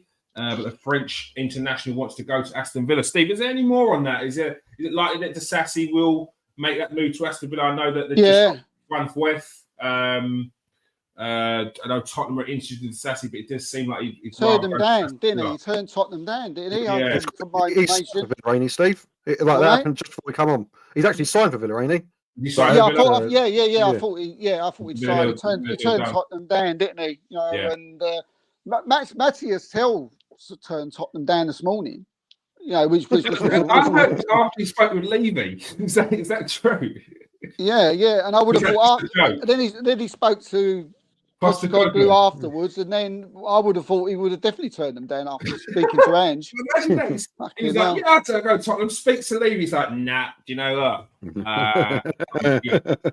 Yeah, they're probably like, what are you going on? Like, you managers, you just what Biz says like about Levy probably just said, "Oi, why am I doing this? Get off your ass and give him a ring and try and get him to come to the club." And he's been promised game time. So he's been promised he'll probably fit in. Be interesting to see where he starts from Spurs anyway. But look, he's already turned Tottenham down, and he'll be a Villa player. They've signed. I think there's 3 players now that they've signed this window. I don't know, 3 players who are like, do you know what I mean? Of not sort of, I think the clubs are happy to get rid of. So Villa have bought them. So I think it's a bit of a risk. Both all 3 players. What the Disasi? Yeah, I don't think Chelsea. I think Chelsea are more than happy. I don't rate that guy. No. 1/12. That's a poor signing, I think. Yeah, Asensio is getting on a bit now. Asensio's just gone to Villa as well, and it looks like Evan Ferguson has joined West Ham on a season for the rest of the season. If he stays fit, I think he could do well at West Ham. We'll see. Yeah. Do you know what? Big if with Evan Ferguson, though. Big if. Big if, isn't it, Evan Ferguson? To stay fit, he had one in growth spurts. I've seen it before. He was built like a 32-year-old man at 17, and his bones didn't catch up. Like the joints didn't catch up, and now he's dealing with all of the it's not Marfan syndrome, but that's when you get too big. But it's that you've stretched your body too big. I think he's got problems. Evan Ferguson. He's not built like a footballer, is he? Evan Ferguson. He's like a pub geezer. Bricklayer. He is, isn't he? You're a scaffolder. Yeah, exactly. A Sunday League player, mate. You can see Which is why you're like, oh god, and he can kick ball. You're like, yeah, let's get him in the team. Oh, he's bullying players. Do you know what he was? I can imagine him in training, like Hertzler going like, yeah, you go and have a sit down for 30 minutes. Yeah, you're gonna, we need to rest those legs because, like, you think all that weight pushing down on his legs. Do you know what I mean? Like, he's such a big, but it's just sort of he's asking for injuries. Listen, if he does stay fit, he's a decent striker. Yeah, because like he's good. I think like the hype around him was massive when he first burst onto the scene, but since then he's done nothing. He's done nothing. Do you know what, Garth? I think it's a good gamble. Sorry, I think that's a good gamble they've made, Villa. Like Sassy, he's always tried to break through. I think it'll be all right. 40 mil for Rashford. Is he like? I don't think that's a waste of money for him. I still get used goals. Rashford. Yeah. And Rashford is one of the ones that it depends what Rashford you get, doesn't it? I mean, he could turn into like an absolute masterclass stroke. And it's a loan option, isn't it? Yeah, it's not an obligation, is it? It's just an option. An option to buy him. Option. Yeah. That's an option there. So Rashford's playing for his next contract as well. There's 40 million pound that you don't have to take him. It's a win-win for Villa. He's obviously going to be playing on the left, isn't he? Which I think he prefers, isn't he? But maybe I'll play centre forward. Yeah. Maybe what's his name? Emery will be able to get something out of Disasi more, maybe because he's not asking too much of him. Maybe that's what Chelsea were asking. They want someone who's a bit more expansive in their style of play. But 1-4, I can't get on board with that. You can't get on board with that one. No. He was rubbish at Tottenham. He went to Villarreal and surprised me at how good he was. Who's that? When we played him at 1 John point. One when he plays in the Premier League. The Spurs player. Yeah.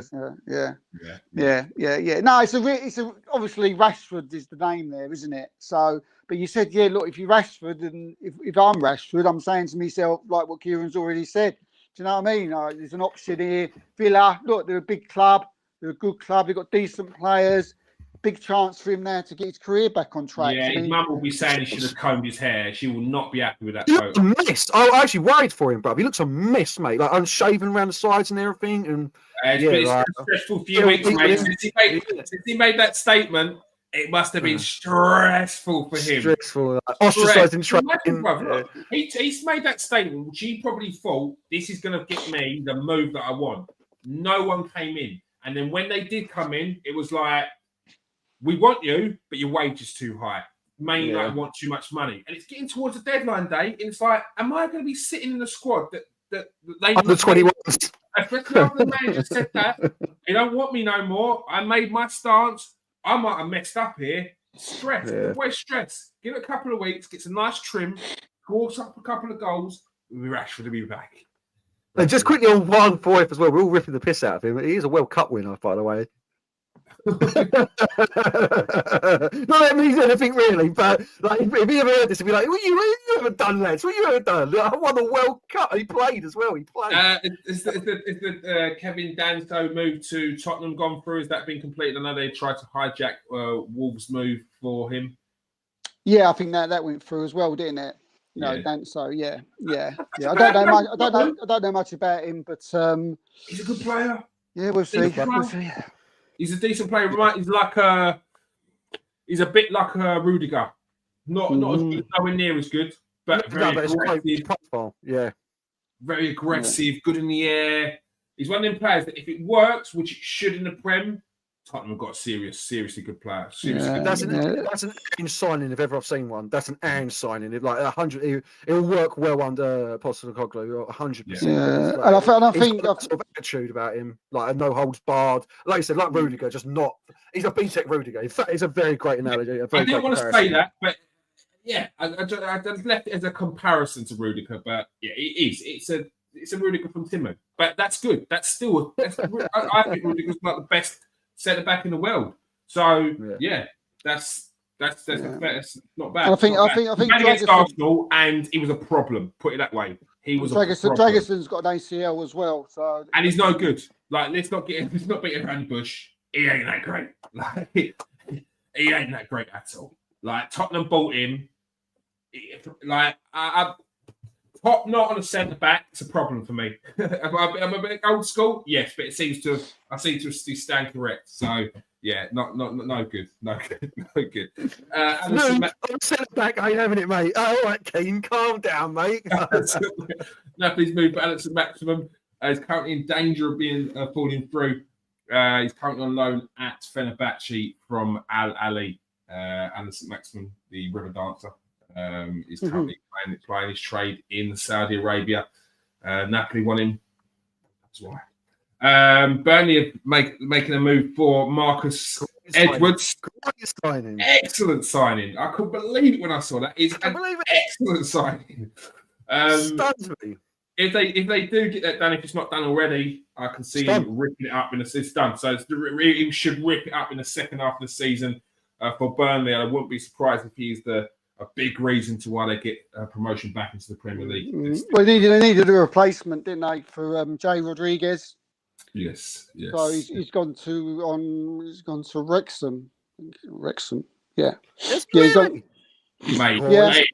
He's going to destroy League One. League One is not playing. Yeah, you can't take the risk of being in League One for too long.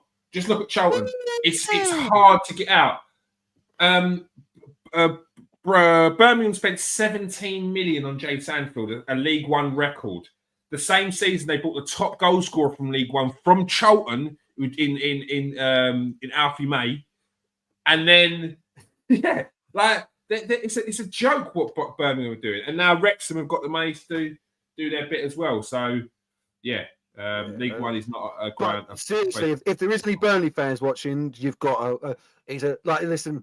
He may be a bit flashy for some people, but he's quality.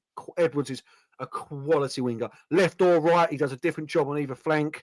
Like on the left, he's more of a natural winger. On the right, or is it the other way around? Whichever way it is, I think it's the left. He's more of the natural winger, and on the right, more of an inside forward. Just a good. So I can't believe he's gone Championship. I'm stunned at that move. Stunned. I'm stunned as well. Because funny enough, we spoke about that. One of the players that Man United could bring in as like a squad. Yeah.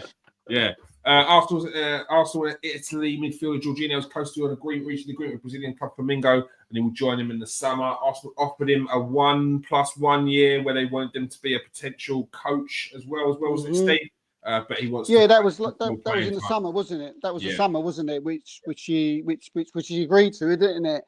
So when it comes to the end of his year, they won't trigger the one.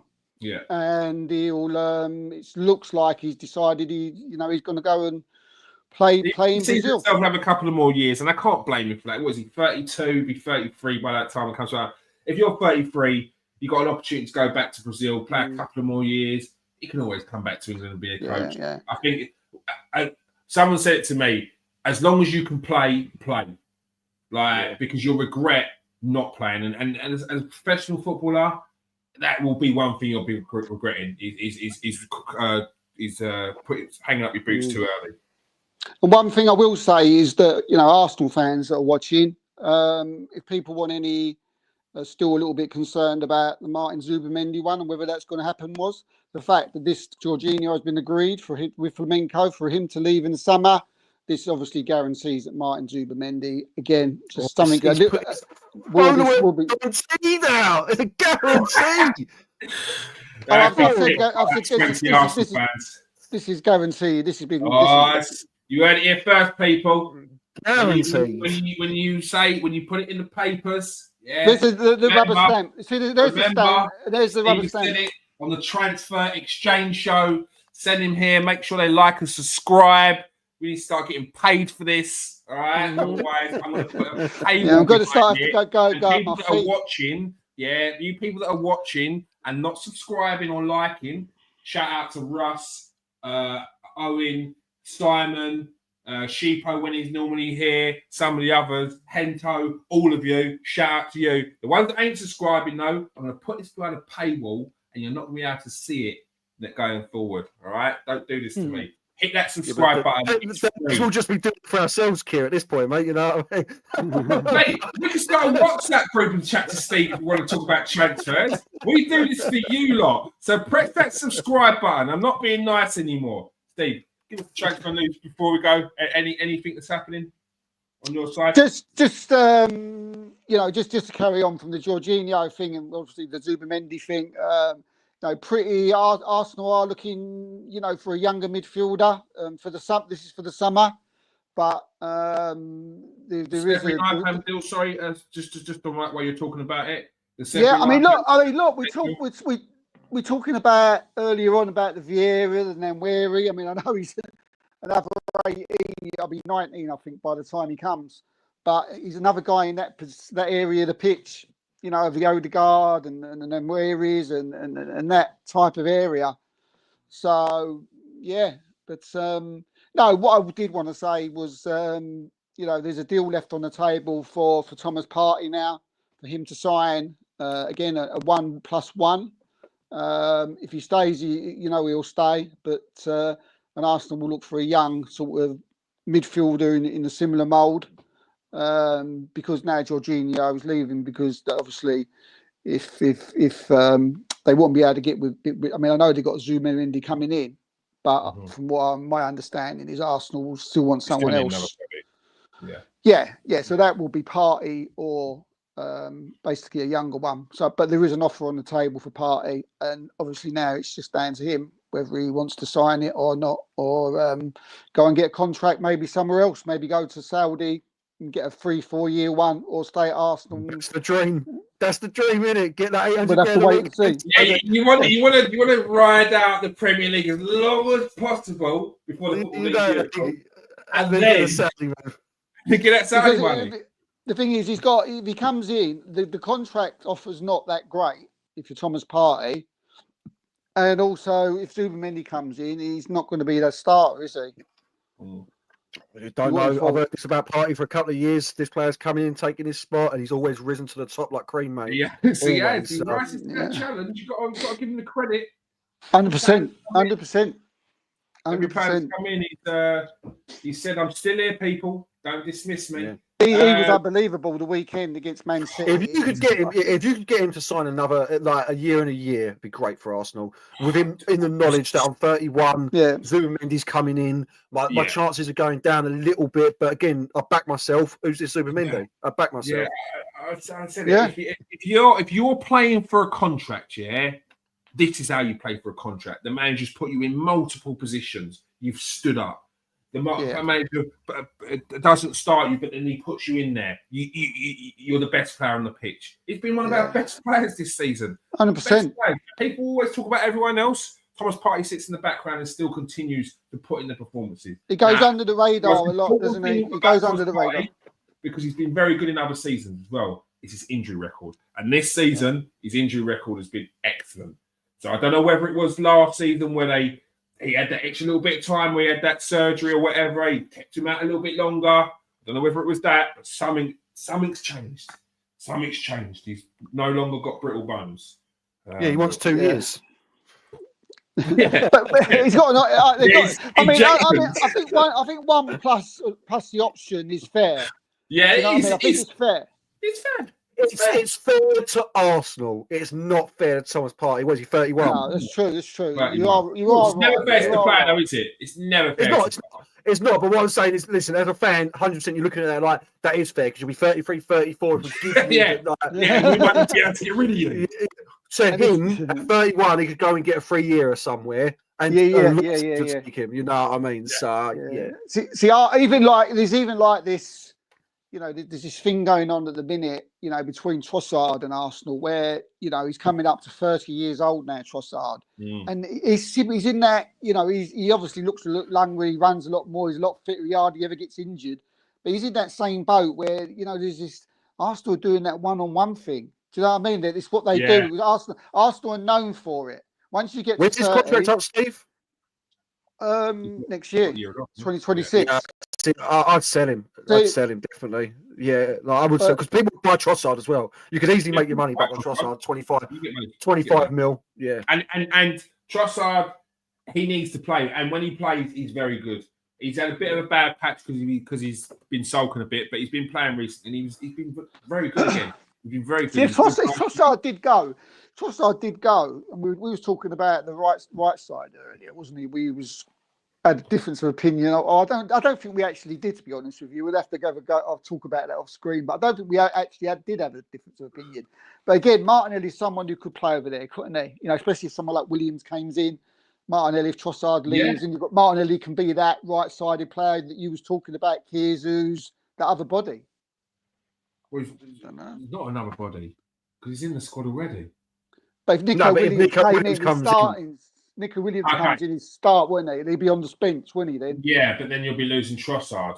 So my gripe would still be with another body. That's why. Look, if you get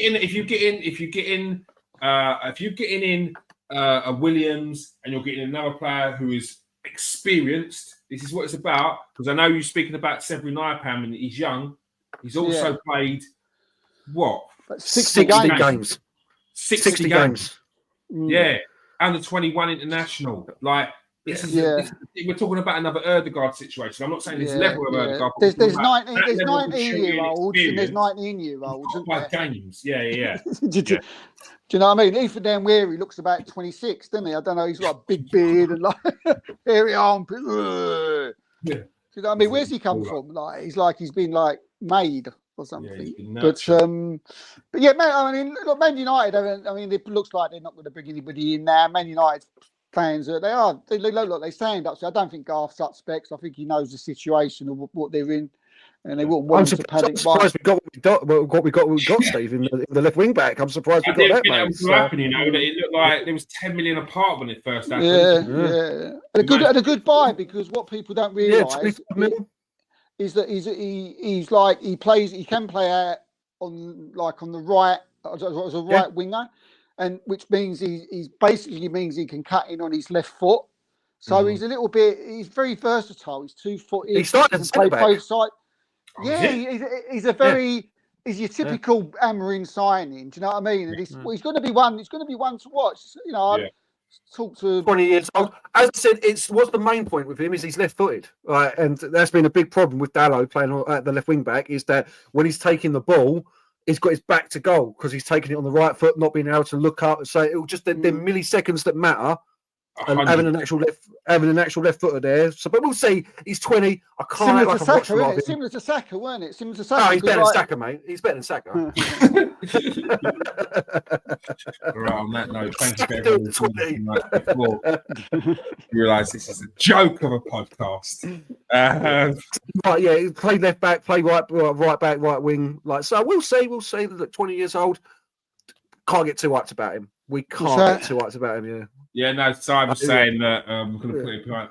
I said I'm going to put it behind a paywall. And he said that's confirmed the super chats. Look, mate, look. I've read this one out, and that's a freebie. All right, I'm not going to charge you for that. It's a fiver. It's a fiver. Yeah, go on. Look, breaking news. What's Owen? Owen's just asking me a question here. What's he put here? Nico Williams. Steve, can you please explain to me the hype? All this hype that came out of last night with a load of Twitter accounts put in. Ignore that. Something. What? Yeah, ignore that. Don't fall into that trap. Don't fall into that trap, Owen. Don't fall into the trap. You know when they just go. Eyes, Arsenal, or red and white. Oh, what's happening? Please. They did a little timer with a flag. Then they'll have like the Ronaldo meme goes crying, like just like quit up, just kills me. Yeah, I mean, there's a lot of Arsenal fans in the chat tonight. Just like Arsenal couldn't look. Arsenal tried, to bring in their main targets for January, and they couldn't get them. So yeah, you can't go and buy anybody. Do you know what I mean? You can't just go and. I mean, Watkins. Do you know what I mean? He would have been an awful signing. I don't care what anyone says. Would have been an awful signing. Straight away, maybe short term, but that's not got any long term option there whatsoever on Ollie Watkins. You'd still need to go and buy a Sesko in the summer. You're what? Yeah. You're letting him go on a free. You're selling him for a couple of mil. You still need to go and buy a Sesko in the summer. You'd still need it. I don't know if you agree. Like, I'm not one for stats, but I see something, and it was like. The Havertz scores more big chances than Watkins does. Every striker does, Steve. He's the number. He's missed the most big chances of any striker in the Premier League. Yeah, Watkins. Because he's Yeah, not I that understand. level. And Yeah. I He's like not, yeah. Watkins, yeah, he's not that level. It's his age. It's his age that worries me. It's his age. Yeah, and but Steve, it's his age. Watkins is not that guy, yeah. Look at him when he plays for England. Yeah. No, I didn't. He looks like a rabbit in headlights, and when he scores, the like the relief after he scores is not that one of a striker with aura. You know what I mean? No, Got zero drip. Do you know what I do? Got feel zero sorry- field drip. You know what? Field drip. Is he You know even a what I risk- do, though? No wristbands.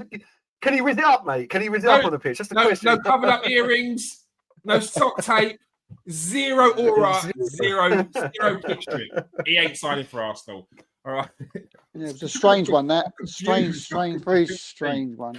We all know what Arsenal would. We all know what Arsenal would do in there. There's no way Villa could sell him. PR, bit of PR there.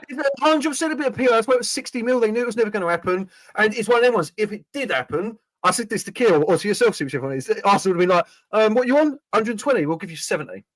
Like, Do you know what though, Gar? Do you know what though? It's. I do feel sorry for Watkins. Can you imagine though? He's a big Arsenal fan. Yeah, he would have. It would have been his last chance Yeah. of forever playing for his boyhood club, his dream club, playing against a team in the Champions League, going for the title and all that, possibly going for the title again next year. That must have messed with his head back. He must have thought, oh my God, My it's happening. God. Yeah, like we all would. Yeah, it's the same for any player who supports your club, innit? Whoever it is. But yeah, Watkins, he ain't the guy. Yeah, No. But he's It'd be not. again, just Sesco in the summer. Watch. We will see. Sesko, Williams, Zubamendi. That'll be an excellent transfer window. But I ain't talking you. Keep Havertz. I ain't talking you Keep for Havertz. weeks if that happens. Like weeks. I ain't coming on this show for weeks if you get all three of them in the summer. It'll be a banging transfer window. With Naipan as well. That's a serious transfer window. Zubamendi, Sesco, and Williams. That'd be good. And Naipan, that's a serious transfer window from you boys if that happens. Serious. it is a football. Well, they're all very possible from like what we're hearing, isn't I it? haven't heard a Steve guarantee yet. I haven't heard a guarantee, so I'm not that worried yet. When I hear a Steve guarantee, you know what I mean? Then I'll get worried. The only one, the centre forward. I don't trust him to bring in the centre forward. Because I just think he Arsenal fans will lose their mind if you don't buy a centre forward in the summer. he's just got something. statement. He's just got something, but I just can't. I think he just loves Havertz. I just think he just loves what he brings. And I know he don't score enough goals and for a striker, but I honestly don't think Arteta cares. I think he thinks that we can win the title in the next 2 years, 3 years with him. That's what I think he thinks. But and I think Sesco, but from what I'm hearing, Arteta needs to regarding listen to Sesco. other people if that's what he thinks. Yeah. Because like I like Havertz. just a game wise, like you can't. The guy gets a lot of unfair stick. To be fair, he's such a. Because you need to replace Jesus. And there's certain parts of his game he hasn't got. Now we can't forget that. Saying that he's not clinical, so many players, can't we? Saying he's not clinical, he's not a dig. It's a fact. And Arsenal needs someone as an option. Maybe it's not the first option. It's an option there's a striker. That's a striker. Is a games where you get one chance. You need that sort of striker. I don't know if Sesco is that. I don't know a lot about him, but that's the only problem with Havertz. He's a good player, but in them games, you know what I mean? Say that Man City game yesterday, you smashed them up in the end.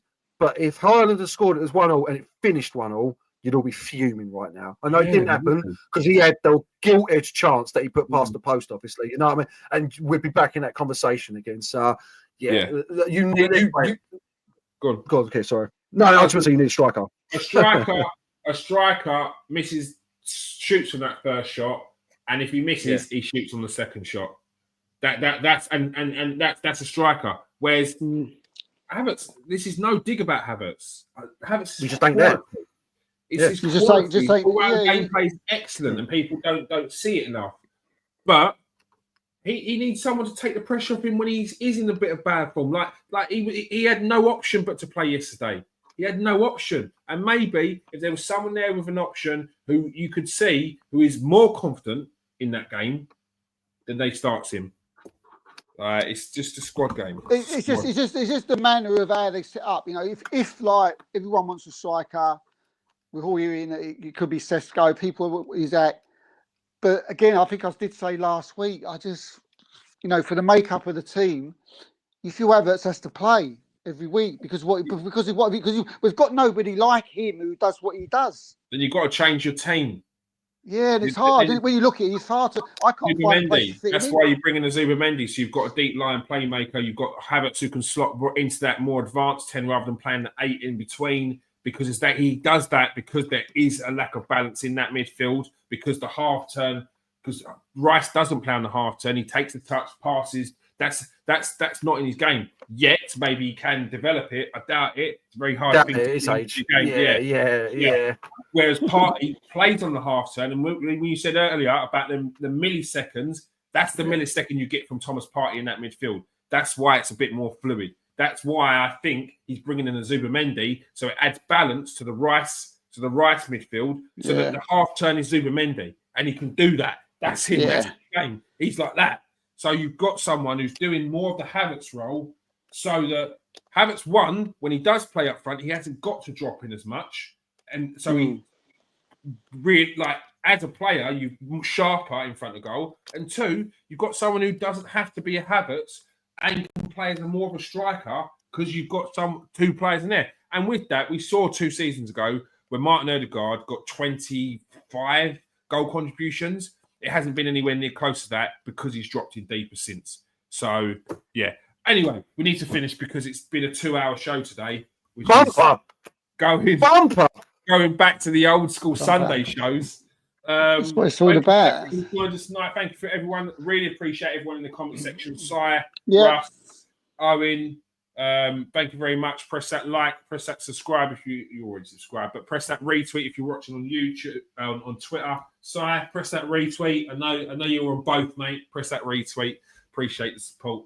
Go and follow me on TikTok. You can catch me on Kieran AFC, or you can catch me on the Transfer Exchange Show as well. Check out Steve on Twitter. Make sure you go and follow him. Garth's got many platforms on. I'm pretty sure they're all private, most of them. If I ever don't use them. To me, I will not be accepted. Feel free to tweet me. I won't answer it, but feel free. You know what I mean? Go through it. It'll be about 4 days later when he checks it every now and again. You know, the worst is I've got my Twitter handle down there. That's actually at Garth Lewis. But yeah, there you go. Don't expect immediate responses, people. All right, just give me my time. I'll get to you. I promise. At some point. Follow Garth at Garth Lewis. Yeah. Great show today, people. Again, if you've got any questions, any transfer questions, put them in the comment section of the video on YouTube, or go and hit up Steve on Twitter as well. Peace out, people. Stay safe. Oh, that's the wrong button. Again. Oh, God, you've got me. It's like taking a picture. It's awful. I'm filming. It's awful. Stay safe and wash your hands.